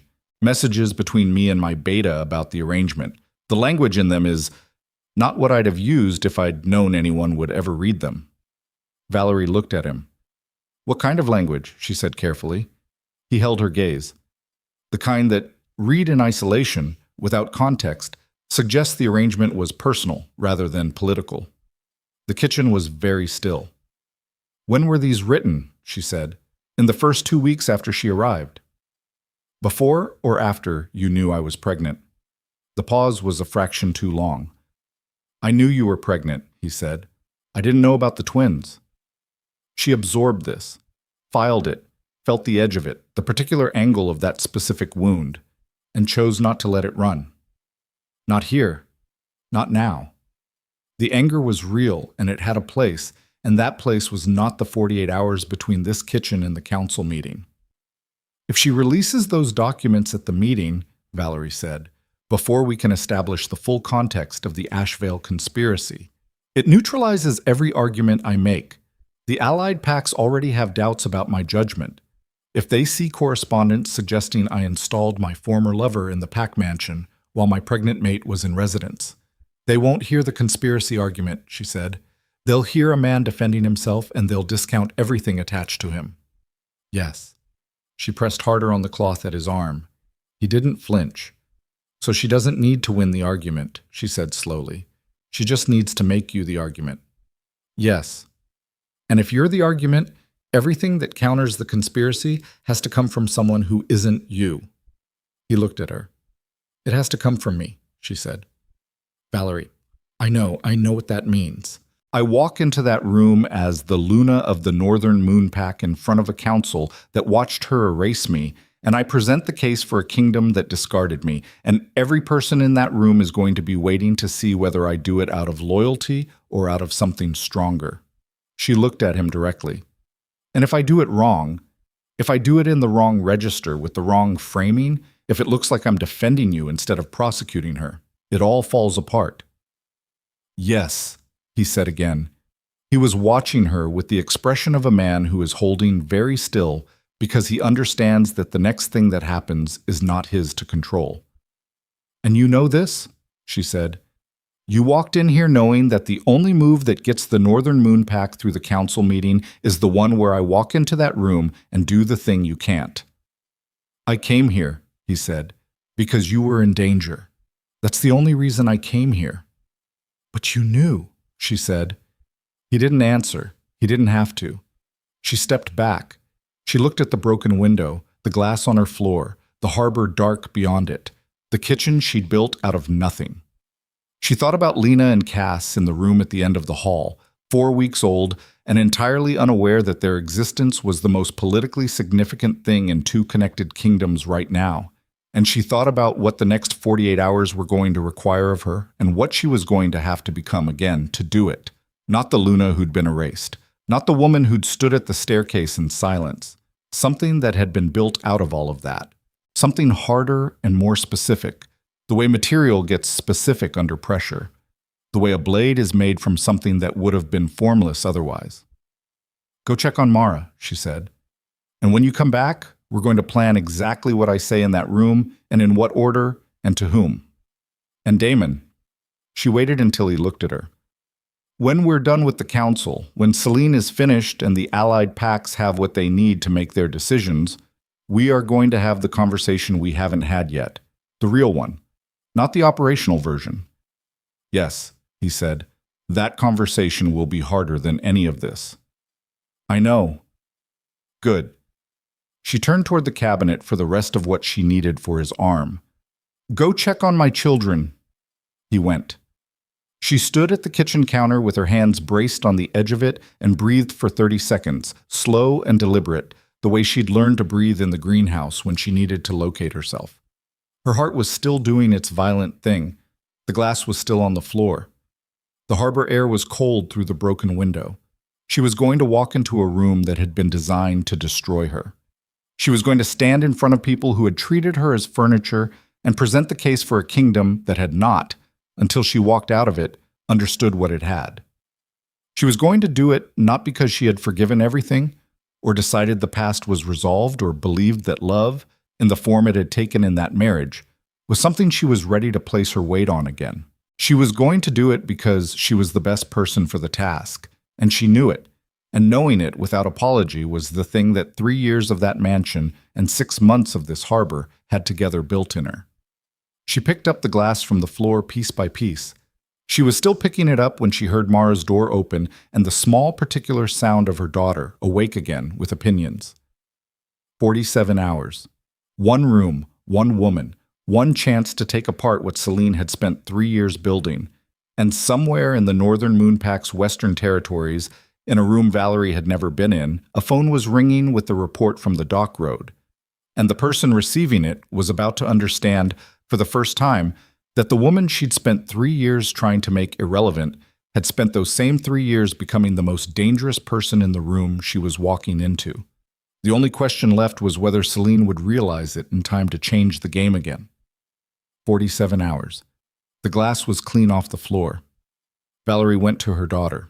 The council chamber of the Northern Moonpack had been built to intimidate. Valerie had sat in it exactly 4 times in 3 years of marriage, always beside Damon, always in the secondary position that the room's architecture suggested was natural. The Luna's seat angled slightly back, slightly smaller, positioned so that a casual observer would read the configuration as support rather than authority. She'd understood this from the first session and said nothing about it because there had been 100 things like it, 100 small structural messages that added up to a language she had learned to read without being able to speak it back. She walked into it now alone. Damon was already at the head table. He'd arrived first by design, their strategy requiring that her entrance carry its own weight rather than being absorbed into his. The 12 allied pack representatives sat in their tiered seats, and the Northern Moonpack Council occupied the inner ring, and every face in the room turned when she walked through the door, and she let them look. She was 30 years old. She had given birth 6 weeks ago and crossed 300 miles and been through a broken window and a night that still lived in her palms as a specific cold. She was wearing the colors of the Northern Moonpack for the first time in 6 months, not because she had been asked to, but because she had decided that what she was about to do required the full weight of what she represented, and she was not going to do it in anything that suggested she was still deciding whether to claim it. She took the Luna's seat. Then she moved it forward, level with Damon's, and sat down. Elder Crow, across the chamber, made a sound that wasn't quite a word. She looked at him calmly until he stopped making it. Celine Voss was seated in the mediator's position, a chair at the room's center, slightly elevated, the position of someone whose authority over the proceedings had been agreed in advance. She was composed. She was always composed.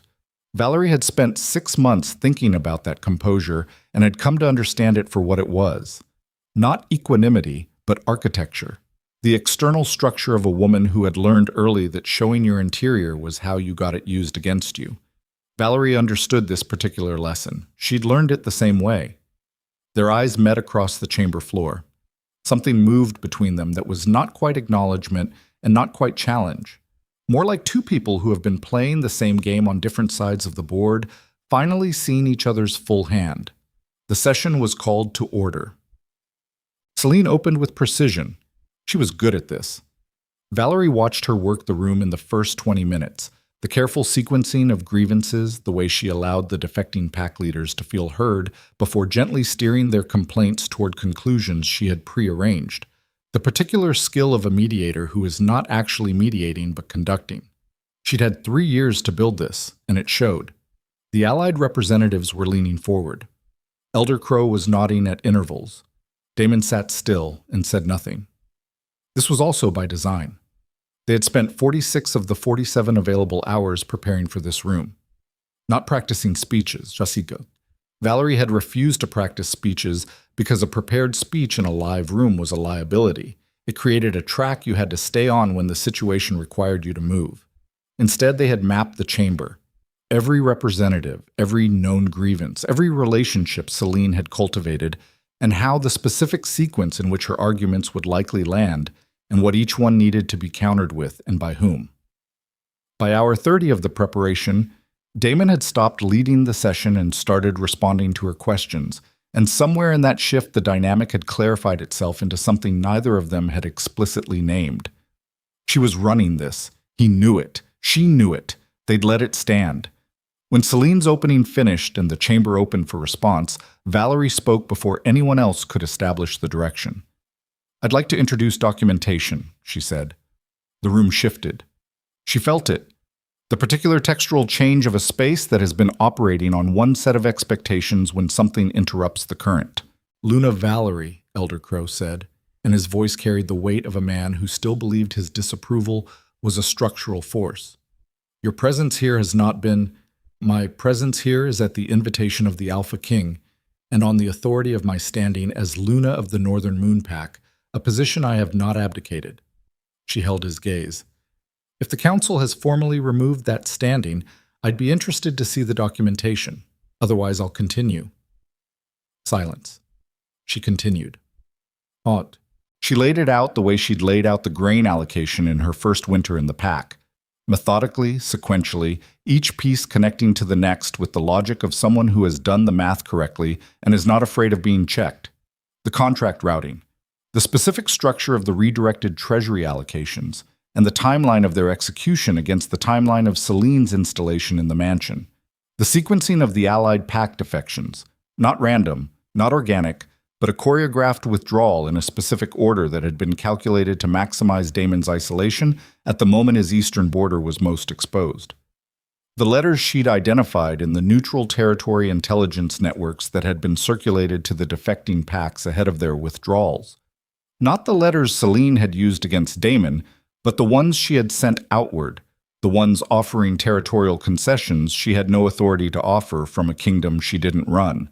She had written this case over 4 months in a third-floor apartment above a dock road, alone with her children and her coffee and the harbor light.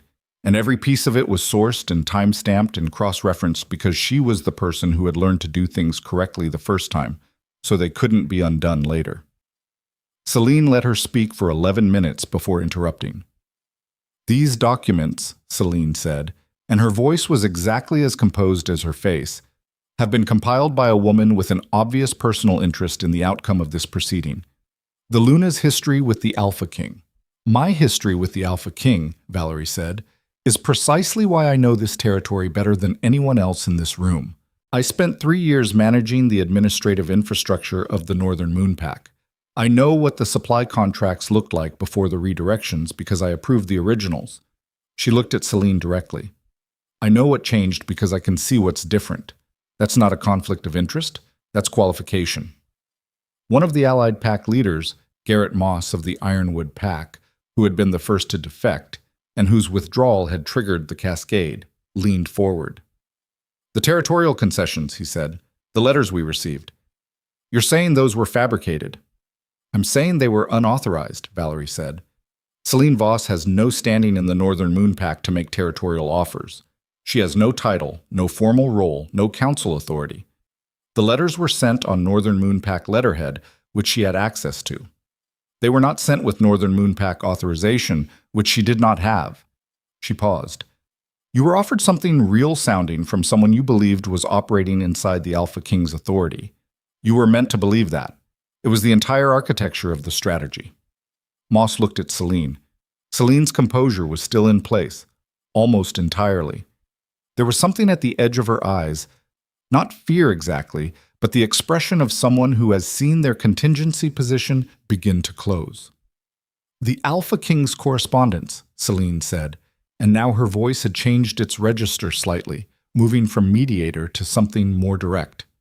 "The documentation I possess regarding the personal nature of my arrangement with Alpha Blackthorn."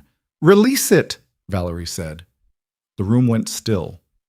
Celine blinked. One small, controlled blink. "Release it," Valerie said again. "Put it in front of this council. Let them read it." She let the silence hold for exactly long enough. "Because I have also read it, and what it shows is an Alpha King who made poor decisions under leverage, who handled a compromised situation with strategies that cost people who trusted him, who failed in specific and documentable ways to protect someone he should have protected." She did not look at Damon. "That is the true content of those letters. And this council deserves to see it, because accountability is how a pack decides whether its leadership has changed or only appears to have changed."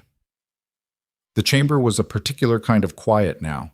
The quiet of people recalibrating in real time. The quiet of a room that has been operating on one expected narrative and has just been handed a different one. "You're asking me," Celine said carefully, "to release documentation that damages your own husband."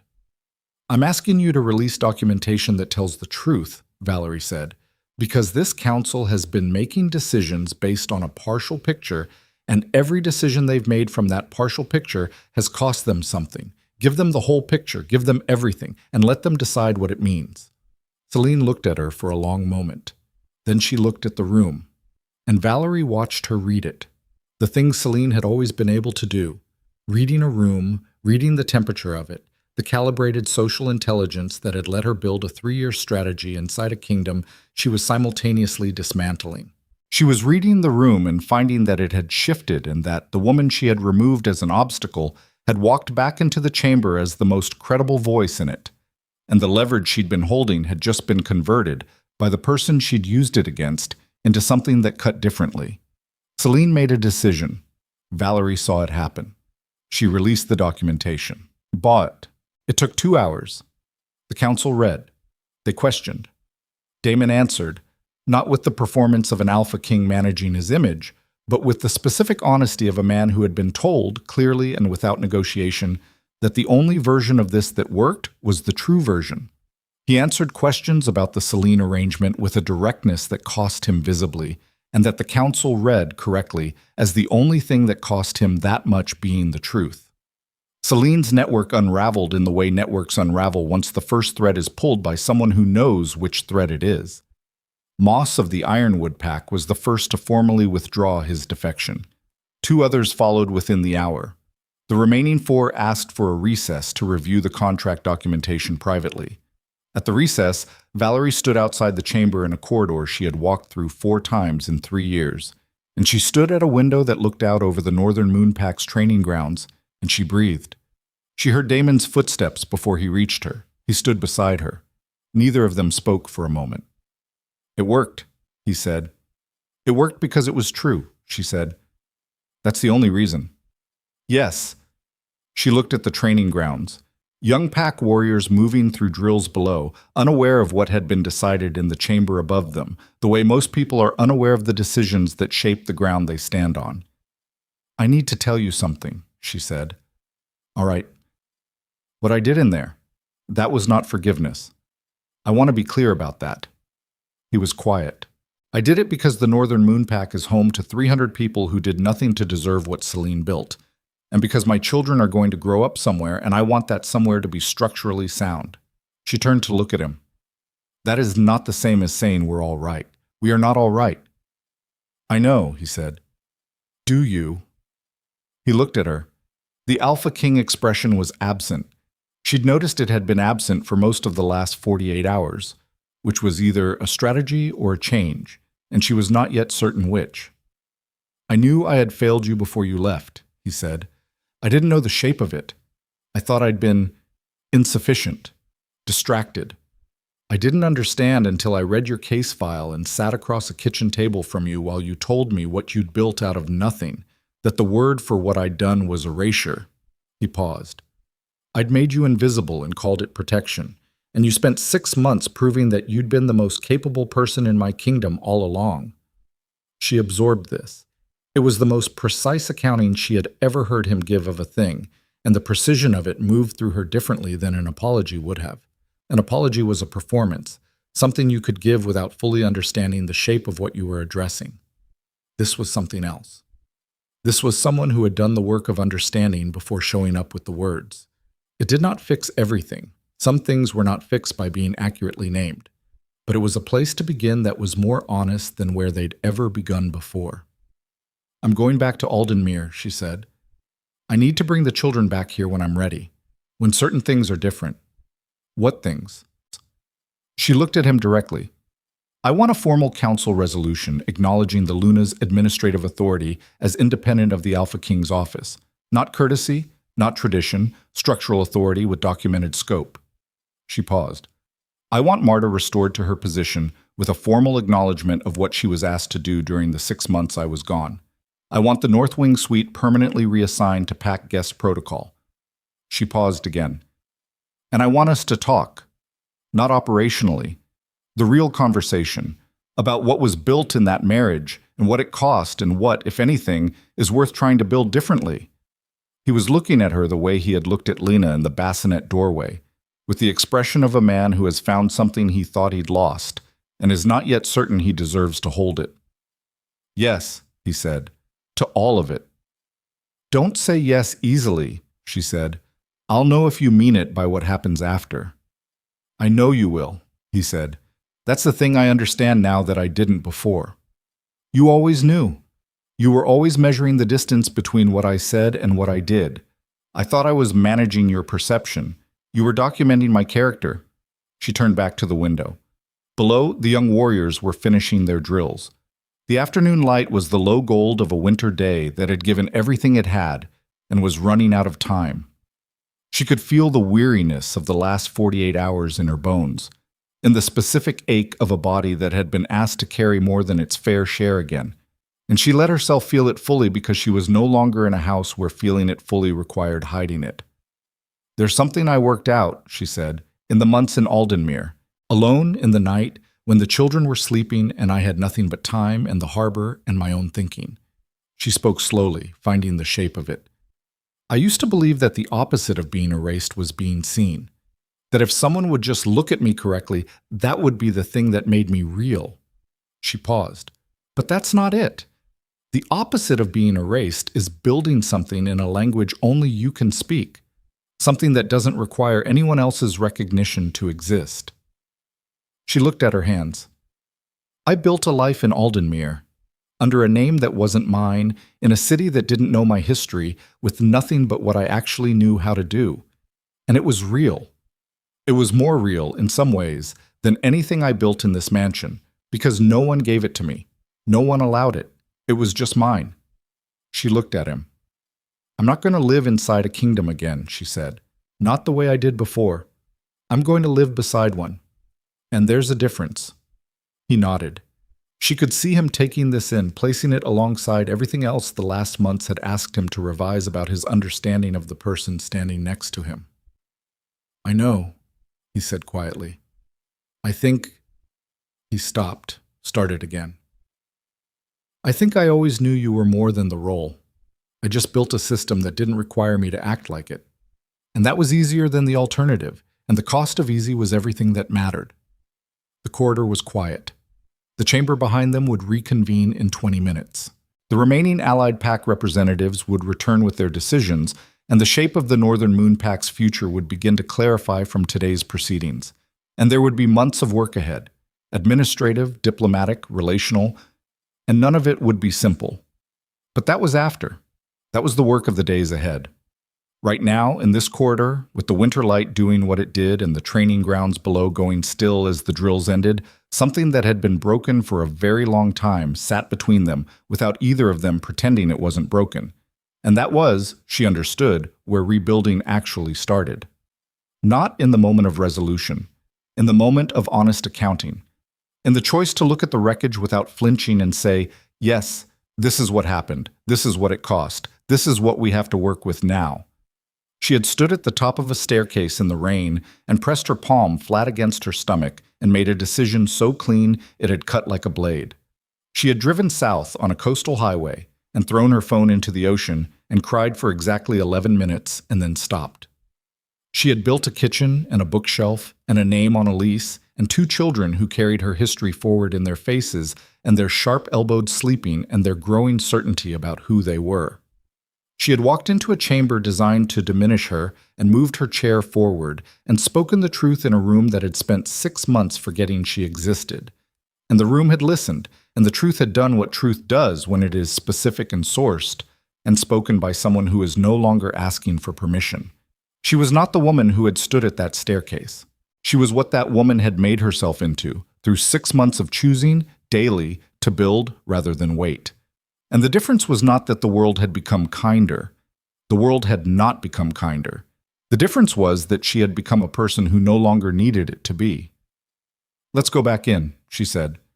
Damon straightened, put the Alpha King expression back on, or started to, and then seemed to decide something, and left it somewhere between, some middle register that was neither performed authority nor raw exposure, just a man walking back into a room with something to answer for and enough honesty to know it. She walked beside him, not behind, not at an angle that suggested support rather than authority. Beside, Wupant. The vote was taken at 4 in the afternoon. 7 Allied Pack representatives reinstated their formal alliances with the Northern Moon Pack. 2 requested a transitional review period, which was reasonable and expected, and which Valerie had already drafted terms for in the 46 hours of preparation. Celine Voss was formally named as a hostile actor in the proceedings, her mediator status revoked, her access to Northern Moon Pack territory permanently restricted. She left the chamber without looking at Valerie. Valerie did not watch her go. There was nothing in that direction that required her attention. Yet. She drove back to Aldenmere 2 days later. Not immediately. There were things that needed doing in the pack that required her specific knowledge, and she did them, and she noted that doing them without having to justify her presence or explain her authority was a different experience than it had ever been before, and she filed that difference carefully alongside everything else she was still deciding what to do with. Damon walked her to the vehicle when she left. Mara had driven up to collect them. Mara, who had held Valerie's children through the night of the broken window and restocked the back pantry and asked exactly the right number of questions, which was usually fewer than other people thought necessary. Lena was in the carrier against Valerie's chest. Cass was in Mara's arms, doing his ceiling inspection expression. Damon looked at his children for a long moment. She watched him do it and let him take the time. Then he looked at her. "I'll start with the council resolution," he said. "Good," she said. "And the other thing—" "I know. We'll get there." She held his gaze. "I'm not disappearing again. I'm going home to prepare, and in 3 weeks I'll come back, and we'll begin the actual conversation." "But Damon—" She waited. "Don't mistake my returning for forgiveness. Don't mistake my willingness to try for having decided it's already resolved. Do you understand the difference?" "Yes," he said. "I need more than yes." He was quiet for a moment. Then he said, "You're coming back because you decided the children deserve a father who earned it, and because you decided for yourself, not for me, that what can be built differently might be worth building. And I'm going to spend a long time not trying to undo what I did because I can't, but making decisions every day that are different from the ones I made before. And you're going to watch me do it, and that's how you'll know." She looked at him. It was not a declaration. It was not a promise in the performance sense of the word. It was a man describing a process, which was more honest than a vow and harder than an apology, and the only form of commitment that she had any use for anymore. "Then I'll see you in 3 weeks," she said. She got into the vehicle. Mara pulled out of the pack gate, and Valerie held Lena against her chest and watched the Northern Moon Pack's iron gates in the rearview mirror grow smaller and then disappear around a bend in the road. Lena was awake, looking up at her with the focused attention she brought to everything, the expression of someone cataloging the world and finding it adequately interesting. "I know," Valerie said quietly to her. "It's a lot." Lena blinked. "We're going to be okay," Valerie said. "Not because it's easy and not because it's fixed, because we know how to work with what's actually true." She pressed her hand briefly to her daughter's back, the small, solid warmth of her. "That's the part I want you to remember, when you're old enough to understand it. Not that it worked out. That we looked at what was real, and we worked with it anyway." Mara glanced at her from the driver's seat. "You know she can't understand that yet," she said. "She will," Valerie said. The road opened up ahead of them, the coastal highway stretching south toward Alden Mere, and the harbor and the apartment that smelled like salt air and yeast, and the specific accumulated warmth of a life that had been built from scratch by someone who had decided that building was the only option worth choosing. The light was doing the winter thing again, low and gold and running out, and the ocean appeared on their right, enormous and unhurried and entirely indifferent to human accounts of themselves, the kind of scale that made everything feel proportionate. They drove south. The story of the Luna who had walked out the rear gate of the Northern Moon Pack in a supply truck in the rain was not a story about a woman who won because she was rescued. It was not a story about a man who realized his love in time to stop the damage. Those stories existed, and people told them because they were easier to hold, because they let you believe that the correction always arrives before the cost is fully paid. This was a different kind of story. This was the one where the cost was paid in full, in the dark, alone. 6 months of daily choosing, while the person who owed the debt was 300 miles away, still learning what he owed. Where the repair was not a moment, but a process, not a declaration, but a direction, not forgiveness, but the decision to see whether something different was possible when both people finally understood what the first version had actually been. The woman in the passenger seat had walked into a chamber that had tried to erase her and spoken the truth until the room shifted. She had looked at everything broken and refused to call it permanent. She had built a life in the language of her own competence, and she had brought that life with her when she walked back into the room that had once tried to make her small. She was not done. She knew she was not done. The work ahead, the counsel and the conversations, and the long, slow process of deciding what was worth rebuilding, was real work, the kind that didn't resolve in a single scene, but accrued across months, across small choices made daily in the ordinary light. But she was going home, to the harbor, to the apartment, to the kitchen she'd built, and the shelf she'd filled, and the window she cracked every morning to let in the salt air and the sound of the world going about its enormous and different business. She was going home, and for the first time in a very long time, that word meant something she had made herself. The council chamber filled differently on the second day. Valerie noticed it the moment she walked in. The quality of the attention in the room had changed overnight. Yesterday it had been the attention of people who had been told a story and were listening to see if it held. Today it was the attention of people who had gone back to their quarters and read the documentation and slept poorly and returned with the particular alertness of those who have discovered they were maneuvered and are still in the process of deciding how angry to be about it. This was the room she had prepared for. She took her seat, level with Damon's, the same position she'd claimed yesterday, the chair she'd moved forward without asking permission and had not moved back. And she set her materials on the table in front of her, and she breathed once, slow and deliberate, the way she'd been breathing in difficult rooms for 6 months. The harbor wasn't here to anchor her.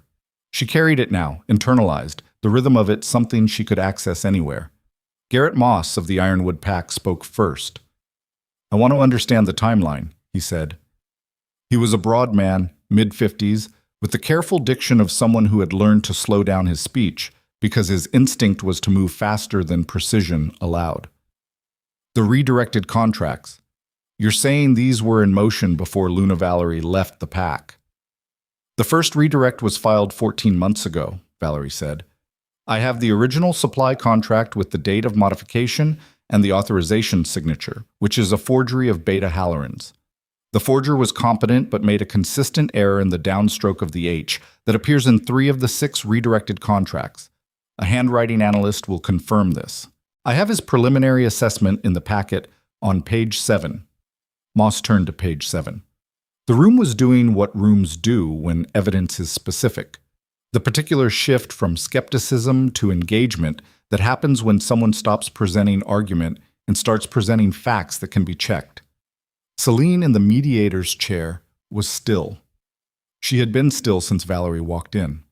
The stillness was a different quality from yesterday's composed control, tighter, more deliberate, the stillness of someone holding a position under pressure rather than inhabiting one naturally. Valerie had expected this. She had mapped Celine's available responses the night before with the same methodical attention she'd given everything else, laying them out in her mind like territories on a map. Celine could attack the sourcing of the documents. She could attack Valerie's credibility as the presenter.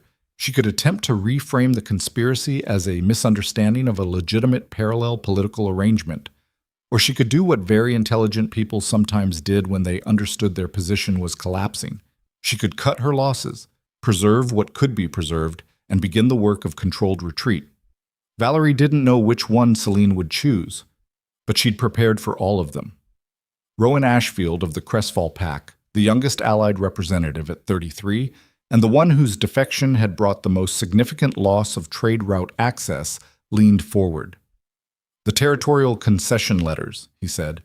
"I received mine 8 weeks ago." The language was specific. It referenced a boundary dispute from 4 years back that only someone with deep familiarity with my pack's history with the Northern Moon Pack would know to use. He was looking at Celine. How did you know about the Crestfall boundary dispute? Celine met his gaze. I have extensive knowledge of the regional political landscape. It's why I was approached to answer his question, Valerie said. The room shifted again. Not loudly, the way pressure shifts in a structure when a weight is applied at the right point. Celine turned to Valerie. Their eyes met across the chamber floor and held, and what passed between them in that look was something the room couldn't fully read.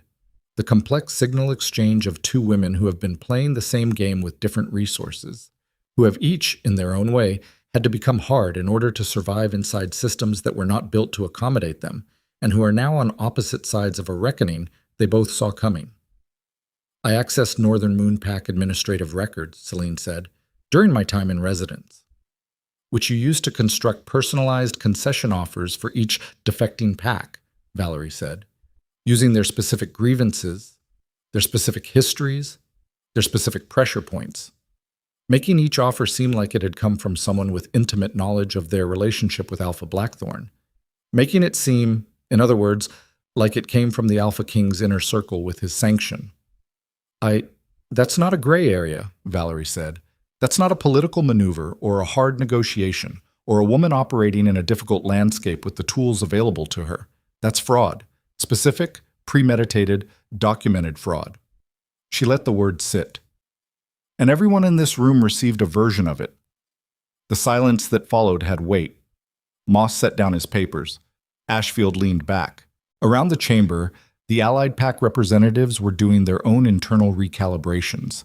She could see it happening in the texture of their stillness, in the specific way each face held its decision-making.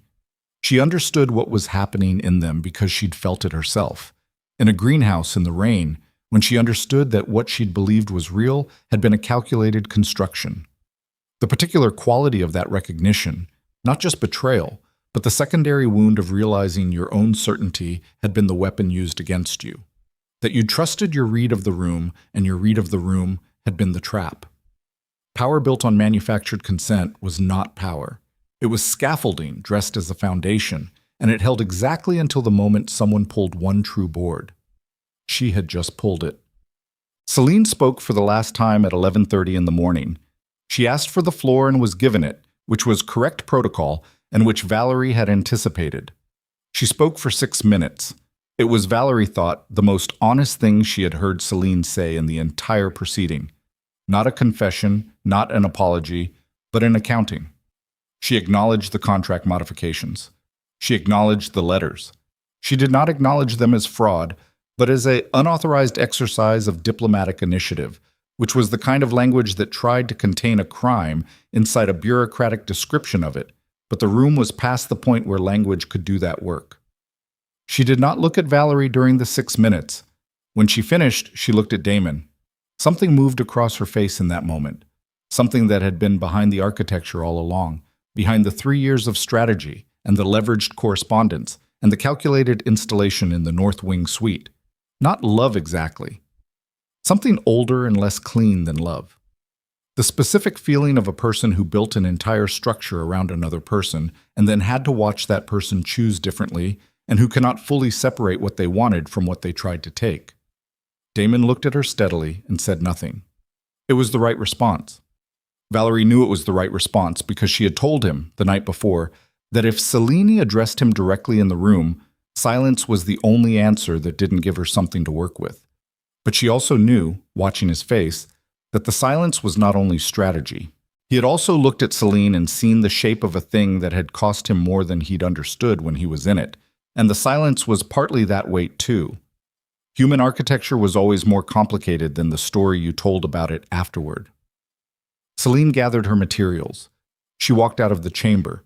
The door closed behind her with the unremarkable sound of a door closing, not a finale, just an ending, and the room absorbed it and moved on to what came next because rooms always move to what came next.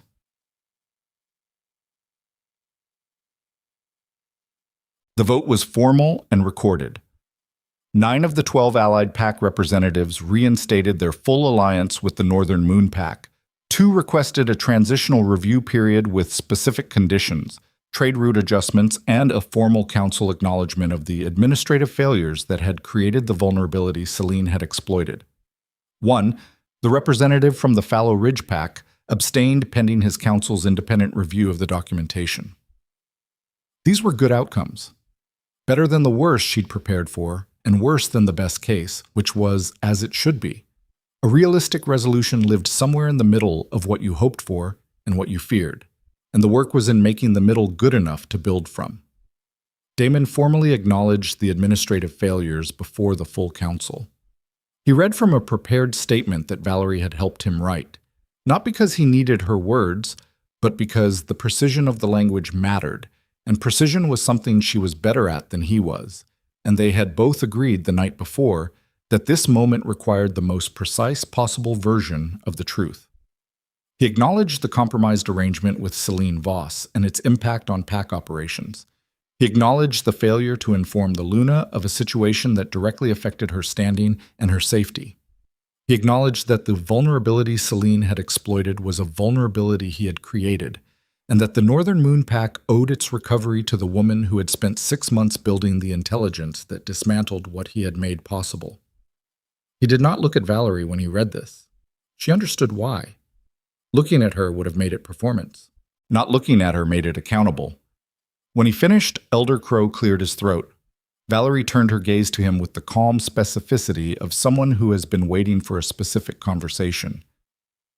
"The council," Crow said slowly, with the cadence of a man feeling the ground for load-bearing surfaces before committing his weight, "acknowledges the Luna's significant contribution to today's proceedings."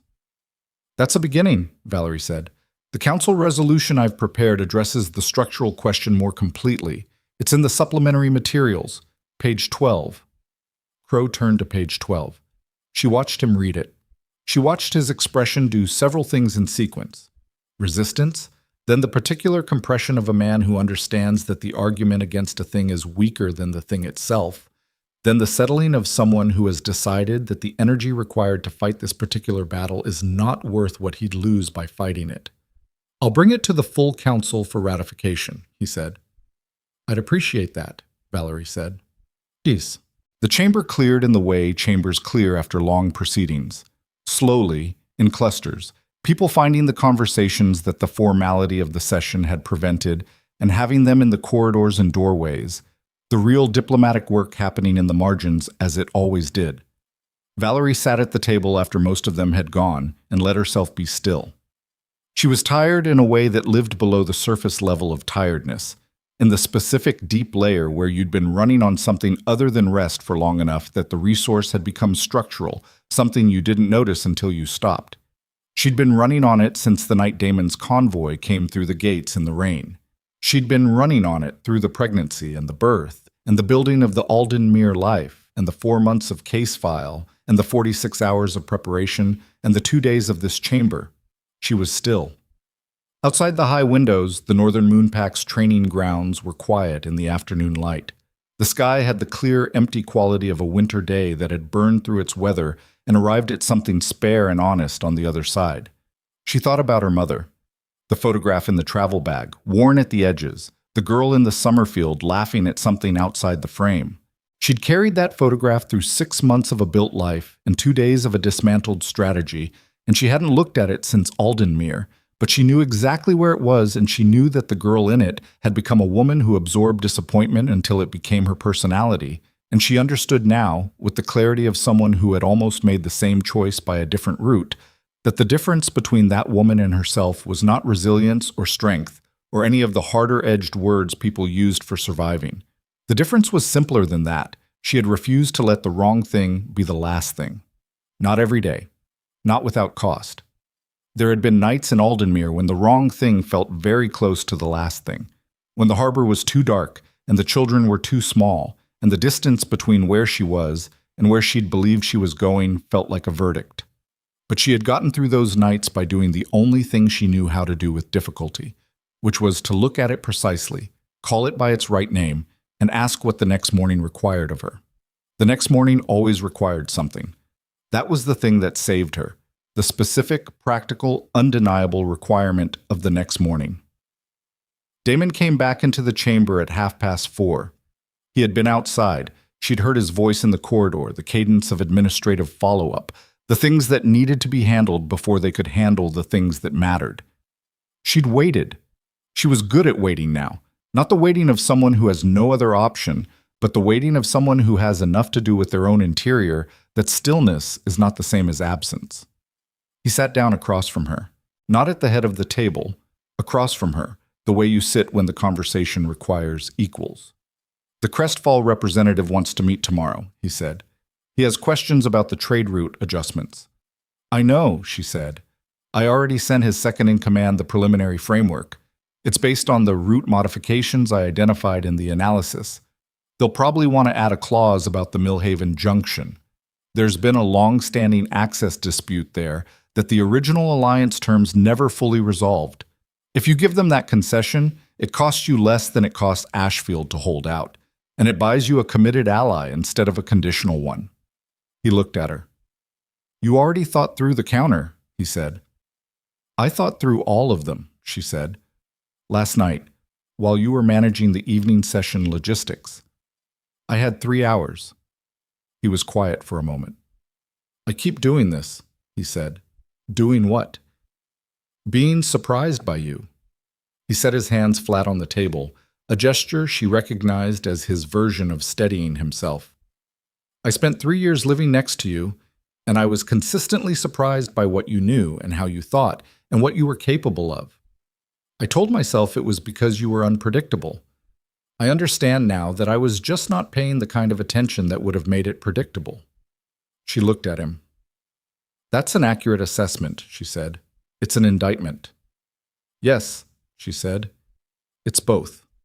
He absorbed this without flinching, which was something he'd gotten better at in the last 48 hours. Or perhaps he'd been capable of it before, and the circumstances had never required it. She was still working out which. I want to ask you something, he said. And I need you to tell me the truth, even if the truth is something I'm not going to like. That's the only version I have, she said. He looked at his hands, then at her. Is there anything left between us? Is there anything I can build from, or am I asking you to construct something out of nothing on my behalf? The question sat between them in the empty chamber with the afternoon light going long through the high windows. She'd thought about this too.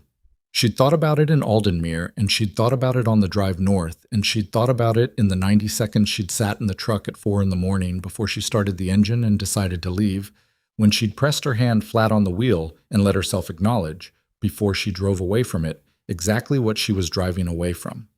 The truth was complicated, and she was going to give him the complicated version because she was done with the simplified one. There is something left, she said. It's not what it was, and it can't be what it was, and I'm not certain what it can become. But there's something there, and I'd be lying if I said there wasn't, and I don't lie to myself anymore. She paused. What I don't know is whether what's left is the foundation of something or just the scar tissue. Those look similar from the outside. They feel similar for a long time. The only way to find out which one it is to try to build on it and see if it holds. And you're willing to try, he said. I'm willing to find out, she said. That's not the same thing. And the difference matters. Trying implies I've already decided I want the outcome. Finding out implies I'm still learning what the outcome is. She held his gaze. Don't ask me to have already decided. I haven't. And that's not going to change because you want it to. He nodded slowly. Then I'll take finding out, he said. It's more than I deserve. It's exactly what you deserve, she said, which is why I'm offering it. She went to see the greenhouse the next morning. Alone, early, before the pack was fully awake. She walked through the mansion with the particular surreal quality of walking through a space that your body remembers differently than your mind does. Her feet knew the floorboards, knew which ones gave and which ones didn't, knew the angle of the main staircase and the specific temperature of the east wing corridor in winter. And her mind was separately processing the strangeness of being back inside a space she had left in the dark 6 months ago, believing she would not return. The greenhouse was exactly as she'd left it. This surprised her. She'd expected it to have been cleared or reorganized or absorbed into some other purpose. Instead, the seedlings she'd been thinning the night of the argument were still in their tray, dead now, dried to a papery lightness, but still arranged as she'd left them, the tray on the same shelf, the specific disorder of an interrupted task preserved intact. She stood in the doorway for a moment. Then she went in and sat in the chair that was hers, the one angled toward the east window that caught the first light, and she let the smell of it, still wet earth and green, and the particular mineral quality of the irrigation water she'd sourced from the hillside spring because it had the right mineral content, settle around her. The envelope was still under the seedling tray. She'd half expected it to be gone. Instead, it was exactly where she'd placed it, slightly buckled from months of greenhouse humidity, but intact, the seal unbroken. She looked at it for a long time. She had written it in 20 minutes, the night she left, after she'd packed the bag and before she'd gone down the service stairs. She hadn't reread it. She'd sealed it and placed it and walked away from it, and she didn't know now whether Damon had found it and chosen not to open it, or whether, in 6 months of searching for her, no one had thought to look in the greenhouse. She picked it up. The seal was unbroken. She could see from the way the humidity had buckled the paper that it hadn't been opened and resealed. He hadn't found it. She sat in the greenhouse chair with the letter in her hands, and she felt the full strange weight of it. 6 months of her own words, sealed and waiting in the only room in the mansion that had ever been hers, unread by the person they were written for, outlasting the circumstances that had produced them. She could open it, read it herself. See what she'd said in the 20 minutes between finishing the packing and going down the service stairs. What version of herself had been speaking in that specific moment of the threshold between before and after? She didn't open it. Instead, she held it for a moment longer, feeling its weight, which was lighter than it should have been for everything it contained. And then she set it on the seedling tray where it had rested for 6 months, and she stood up. She was not the woman who had written it, not entirely, not in the ways that mattered. She was built from that woman. She carried her, the way you carry the person you were at your hardest moment, not as a wound, but as a kind of structural memory. But she had become something that letter couldn't fully account for, because the woman who wrote it hadn't yet driven south in the dark, hadn't yet built a kitchen from scratch, hadn't yet held 2 people she'd made in a harbor apartment while a storm came in off the water. The letter was true, but it was a truth from before. She left it there. She went to find Damon, Button. She found him in the study adjacent to the North Wing suite, which was now, per the administrative changes she'd stipulated and which had been executed before she arrived, reassigned to pack guest protocol and empty. He was at his desk with the morning briefings, the ones she'd once read in her own sitting room before they were rerouted, and he looked up when she came in. "The greenhouse," she said. "There's a letter under the seedling tray. I left it the night I went. I need you to read it." He looked at her carefully. "Now," she said. "I'll wait." She went to the window while he went to the greenhouse. She looked out at the training grounds, the pack going about its morning, the familiar choreography of a community in its daily life, young wolves running drills, the supply convoy making its rounds, the healing ward's early visitors coming up the path. She'd managed pieces of all of this. She'd tracked the supply convoy's efficiency. She'd rewritten the healing ward's intake protocols. She'd been present in 100 invisible ways in this daily life. And the daily life had continued when she left, because daily life always continues. And what she'd understood in 6 months of absence was that her absence hadn't been unnoticed. It had been the specific gap that Celine had been able to use, the administrative vacuum, the loss of the person who knew where the load-bearing walls were. You don't know what a thing does until you see what happens when it isn't there. She heard him come back. She didn't turn from the window until she heard the sound of the letter being set on the desk, and then she turned. His face was doing the thing she'd seen twice before, the thing she no longer had a word for that was somewhere between coming apart and being reassembled, the specific expression of a man encountering something he can't manage from behind glass. "You wrote this," he said, "before you left." "Yes." "You wrote." He looked at the page. "I am not leaving because I stopped loving you. I am leaving because I have to find out whether I exist outside of loving you, and I cannot find that out here. If I matter, I will matter somewhere else too, and if I don't, then I needed to know that more than I needed to stay." He looked up. She held his gaze. Did you? He said. Find out. Yes, she said. And? I exist, she said simply, substantially, without requiring anyone's confirmation.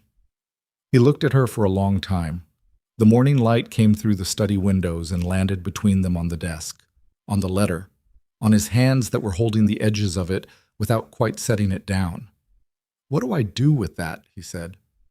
You stop building a life that requires me to disappear inside it, she said. You stop assuming that my calm means I'm not feeling it, or that my capability means I don't need things, or that my willingness to manage everything means I'm all right with the structure that puts everything on me while taking nothing from me. She came to stand at the desk across from him, not aggressive, just present. You build something where I am actually in it, not behind it, not beside it in the secondary position, not the invisible infrastructure that holds the floor up. In it, visible, credited, consulted, with authority that is structural, not courtesy. Yes, he said. And when it's hard, she said, and it will be hard because we have history that doesn't go away just because we've accounted for it. You don't retreat behind the Alpha King and leave me on the other side of it. You stay in the room, even when the room is uncomfortable, especially then. Yes, he said again. I need you to understand, she said, that yes is the beginning, not the answer. The answer is what happens after. I know. He set the letter down carefully, precisely, the way you set down something you intend to keep. I've been understanding that for 6 months, not quickly enough and not without considerable evidence that I should have started understanding it earlier. But I understand it. She looked at him. He looked back. The study was quiet around them. The pack went about its morning beyond the windows. Somewhere in the mansion, she knew, Mara was in the kitchen with the twins, doing the specific competent warmth that Mara brought to everything, the kind of presence that didn't require drama to be essential. I'm going to Aldenmere to get the children, she said. I'll be back in 4 days. When I come back, we begin the actual work. Not the crisis management and not the council proceedings. The work of building something that isn't the thing we had before. What is it that we're building? He said. Do you know yet? No, she said. That's the point. We find out by building it. She paused. But I know what it isn't. It isn't the thing where I manage everything, and you manage the appearance of managing everything, and we call that partnership. It isn't the thing where my worth is derived from my position, and my position is derived from you. And it isn't the thing where you make decisions at my expense and call it protecting me. I know what it isn't, he said. Tell me one thing it is. She thought about it. It's the thing where you come to the greenhouse, she said, not with instructions or decisions or policy, just to see what I'm doing, just because it's where I am. He was quiet for a moment. That's a small thing, he said. The small things, she said, are what the rest of it is made of. She left that afternoon. Mara drove up from Aldenmere to collect her, which was not strictly necessary. Valerie could have driven herself. But Mara had decided to come, and Valerie had decided to let her, because there were people in your life who showed up without requiring you to justify the need. And you let them show up because the alternative was a kind of loneliness that had nothing to do with being alone. Damon walked her to the vehicle again. He carried nothing and offered nothing. No gesture, no declaration, nothing that would require her to receive it on terms she hadn't set. He simply walked beside her through the mansion and out the main entrance and down the steps to where Mara's vehicle idled in the morning air, and he stood while she put her bag in and said something to Mara and turned back. 4 days, she said. 4 days? He said. She looked at him in the winter light. He looked older than he had 6 months ago. Not worse, not diminished, but more accurately rendered, the way things are more accurately rendered when they've been through something that stripped the surface version away. The Alpha King expression was present but thinner, sitting over something more complicated and more honest than it used to cover. She thought about the first time she'd seen him, at a gathering she'd attended with her father, when she was 22 and he was 26, and he had crossed the room toward her with the particular directness of a man who had already decided something. She'd thought then, in her 22-year-old reading of it, that directness was the same as certainty. She understood now that directness could coexist with a complete failure to examine what you were being direct toward.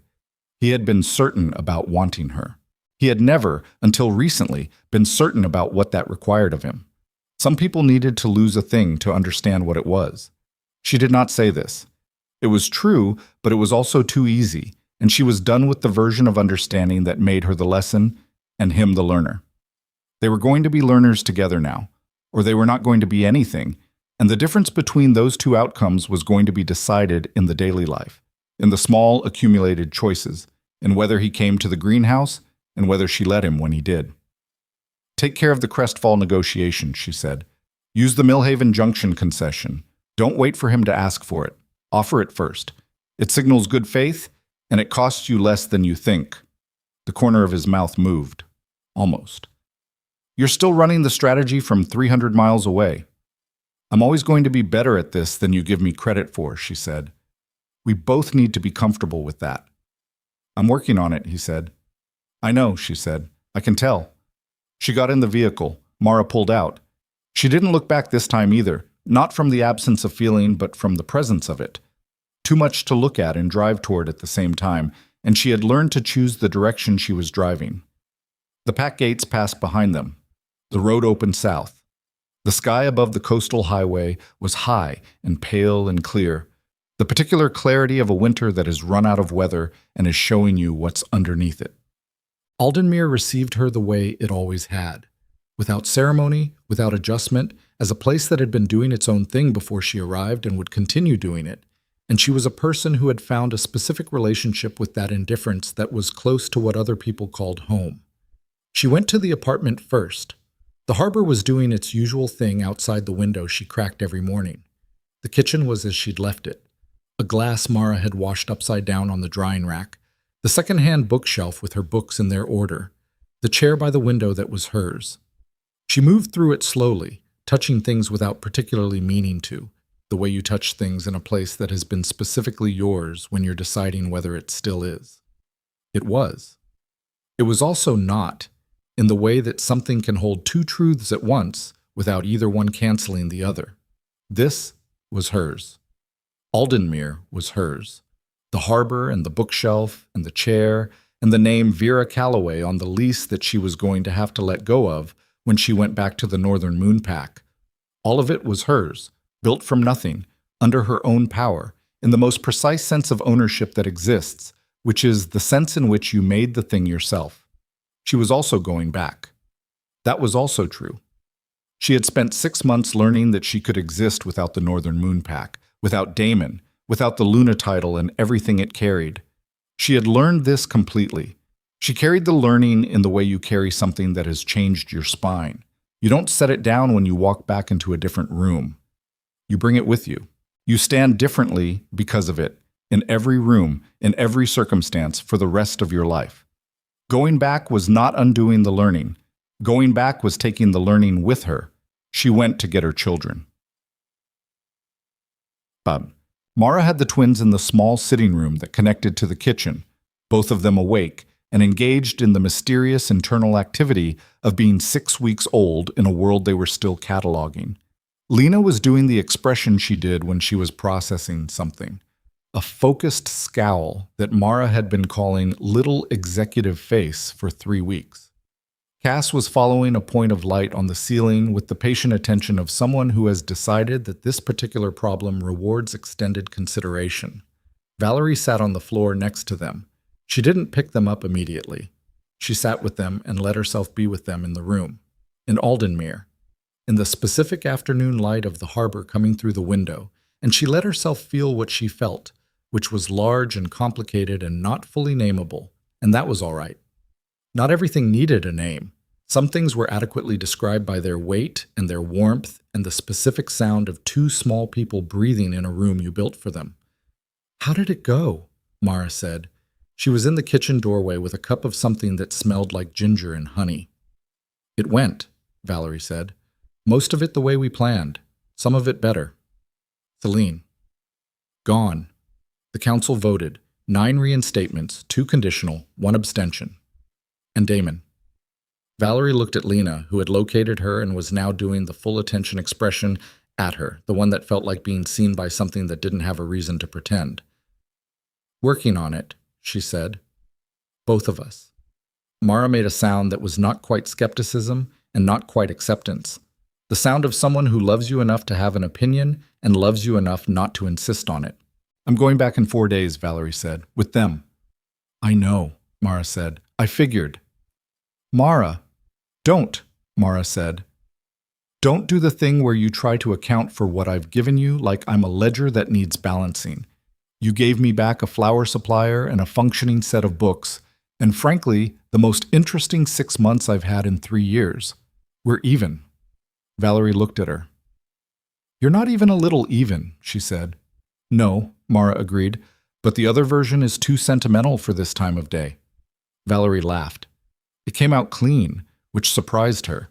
Laughter that doesn't catch on anything on its way out, the kind that means something internal has let go of a tension it had been holding. Lena, hearing it, made a sound that was the beginning of an opinion. "I know," Valerie said to her. "I know." 4 days later, she drove north. Not in a supply truck. Not at 4 in the morning, not in the dark, not with a travel bag containing what mattered, and a decision so clean it cut like a blade. She drove north in daylight, with her children in the back seat and a bag that held more than 3 changes of clothing. And the road was the same road, but she was traveling it in the other direction, and that changed everything about what it meant. The coastal highway ran north, and the ocean appeared on her left, and she drove toward it. She thought about the woman who had driven the other direction 6 months ago. The compressed grief of her, the precise fear, the ankle compression socks, and the photograph, and the 11 minutes of crying she'd allowed herself before stopping. She thought about that woman with something that was not quite tenderness and not quite distance, something more structural, the way a building acknowledges the scaffolding that allowed it to be built. Not nostalgia, not erasure. Recognition. She had been built from that woman. The northern moonpack gates appeared at mid-afternoon. She did not stop at the gates. She drove through them. The guard recognized her and opened them without delay, and she noted this without making too much of it, because a guard recognizing the Luna was supposed to be unremarkable, and its unremarkability was the point. And she drove through the pack's familiar geography toward the mansion. Damon was on the front steps, not waiting. He was in conversation with Beta Halloran about something that had the texture of administrative logistics, and he looked up when the vehicle came through the drive and finished what he was saying to Halloran before he came down the steps, which she appreciated. A man who abandons mid-sentence to perform welcome is a man performing. A man who finishes his sentence is a man who trusts that you'll still be there when he does. She got out. She went to the back seat and lifted Cass out of his carrier, turned. Damon was at the vehicle. She held Cass out to him. He took his son with both hands and the careful, comprehensive attention of a person handling something that matters more than anything he's held in a long time.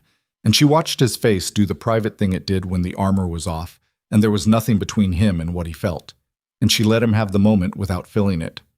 Cass looked at his father with the ceiling inspection expression, the focused, patient attention he brought to new subjects, and did not appear disturbed by what he found there. "Hello," Damon said to him.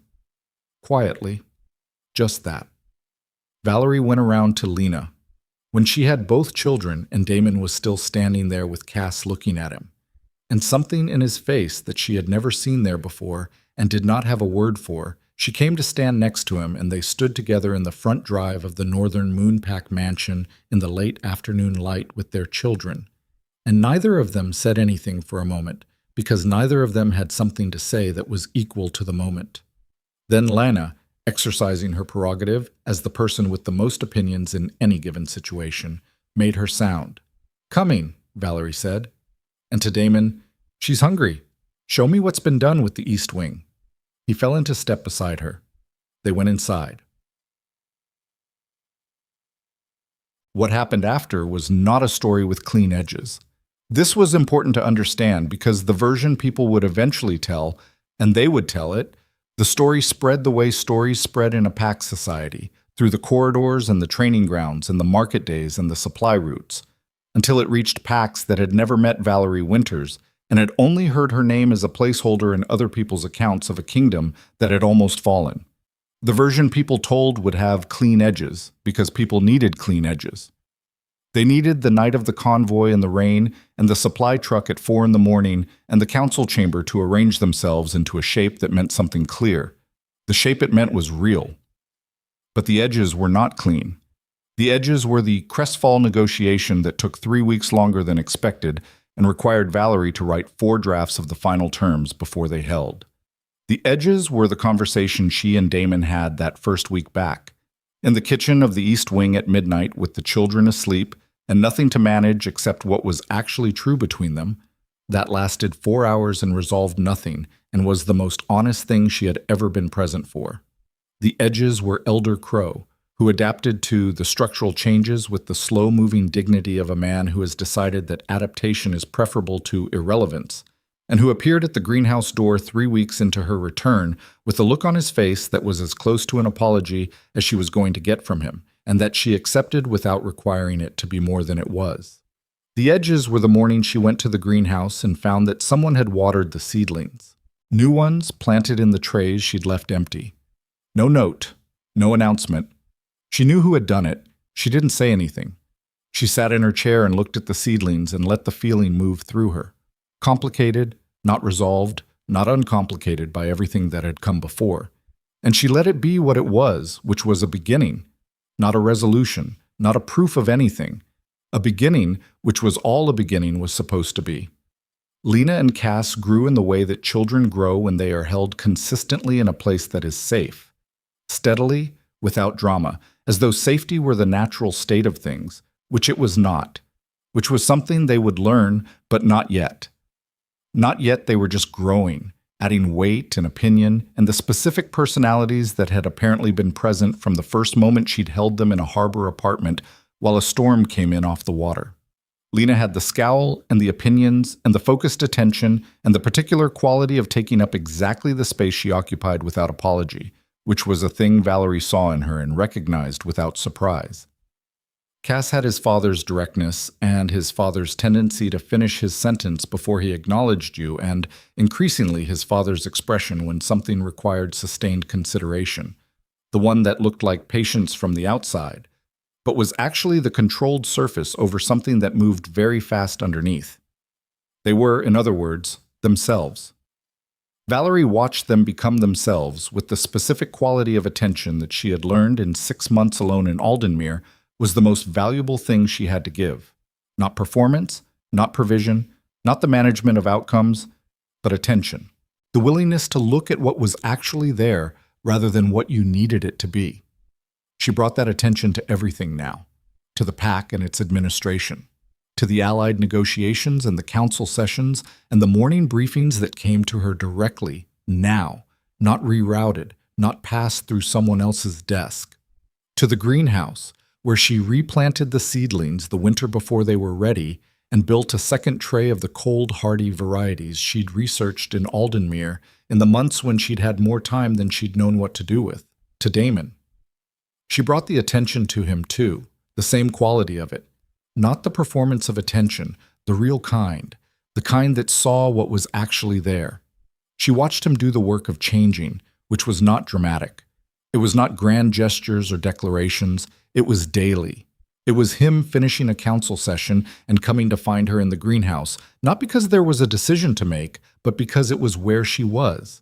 It was him saying, in the middle of a difficult Eastern border negotiation, I need to talk this through with Valerie before we finalize, and meaning it as a function of strategy rather than courtesy.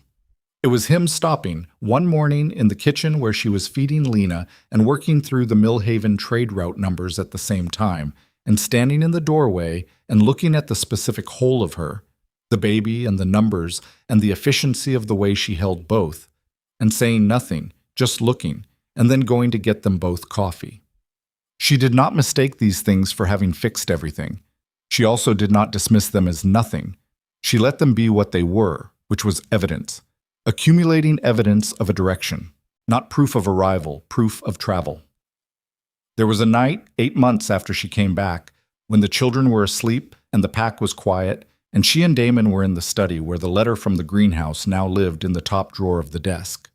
He'd put it there. She'd seen it there.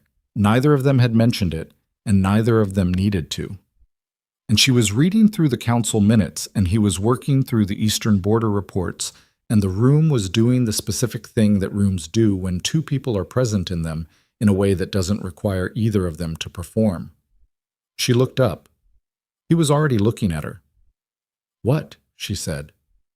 "Nothing," he said. "Just—" He stopped. Started again with the particular care of a man who had learned that imprecision cost him things he couldn't afford. "I was thinking about the greenhouse, the night I came to find you, what you said about building things in your own language." She looked at him. "I've been trying to do that," he said. "Build something in a language that isn't borrowed from what I was given. That's actually mine." He paused. "I don't know yet if I'm good at it." "You're getting better," she said. "How can you tell?" "Because you're asking the question," she said. "You didn't used to ask the question." He considered this. "Is that enough?" he said. "Asking the question." "No," she said. "But it's how you start." She went back to the council minutes. He went back to the Eastern Border reports. The study was quiet around them, the pack going about its night beyond the windows. The same daily life it had always gone about. The same choreography of people doing what they needed to do in the space they'd been given. She thought briefly about the woman who had driven south in the dark 6 months ago with everything she'd decided to carry and everything she'd decided to leave, and about the letter that had said, "I have to find out whether I exist outside of loving you." She existed. She knew this with the particular completeness of a thing that has been tested rather than assumed. She had built a life from nothing under a name that wasn't hers in a city that didn't know her history, and she had walked back into the chamber that had tried to erase her and spoken the truth until the room changed, and she had come back to a place that had failed her and begun the daily work of making it something it hadn't been before. She was not the woman who had stood at the staircase in silence. She was not the woman in the supply truck either, or the woman in the harbor apartment, or the woman in the council chamber. She was all of them, built in sequence, each one making the next one possible. She was the sum of every morning she had gotten through by asking what it required of her, and of every night she had felt the wrong thing and refused to let it be the last thing. She was Valerie Winters. She was the Luna of the Northern Moon Pack, not because she had been given the title, but because she had walked back into the room that tried to take it and claimed it in front of everyone and made it mean what she needed it to mean. She was the woman who had built a greenhouse in someone else's mansion and made it the only room that was hers, and had left a letter in it, and had come back to find it still there. She was finally, precisely, exactly enough. The winter light came through the study window and landed on the desk, and the two of them sat in it, working through the documents of a kingdom that was still learning how to be the thing they were building it toward. It was not finished. It would not be finished for a long time. But it was real, and it was theirs, and for the first time in a very long time, longer than she had let herself admit, that was enough.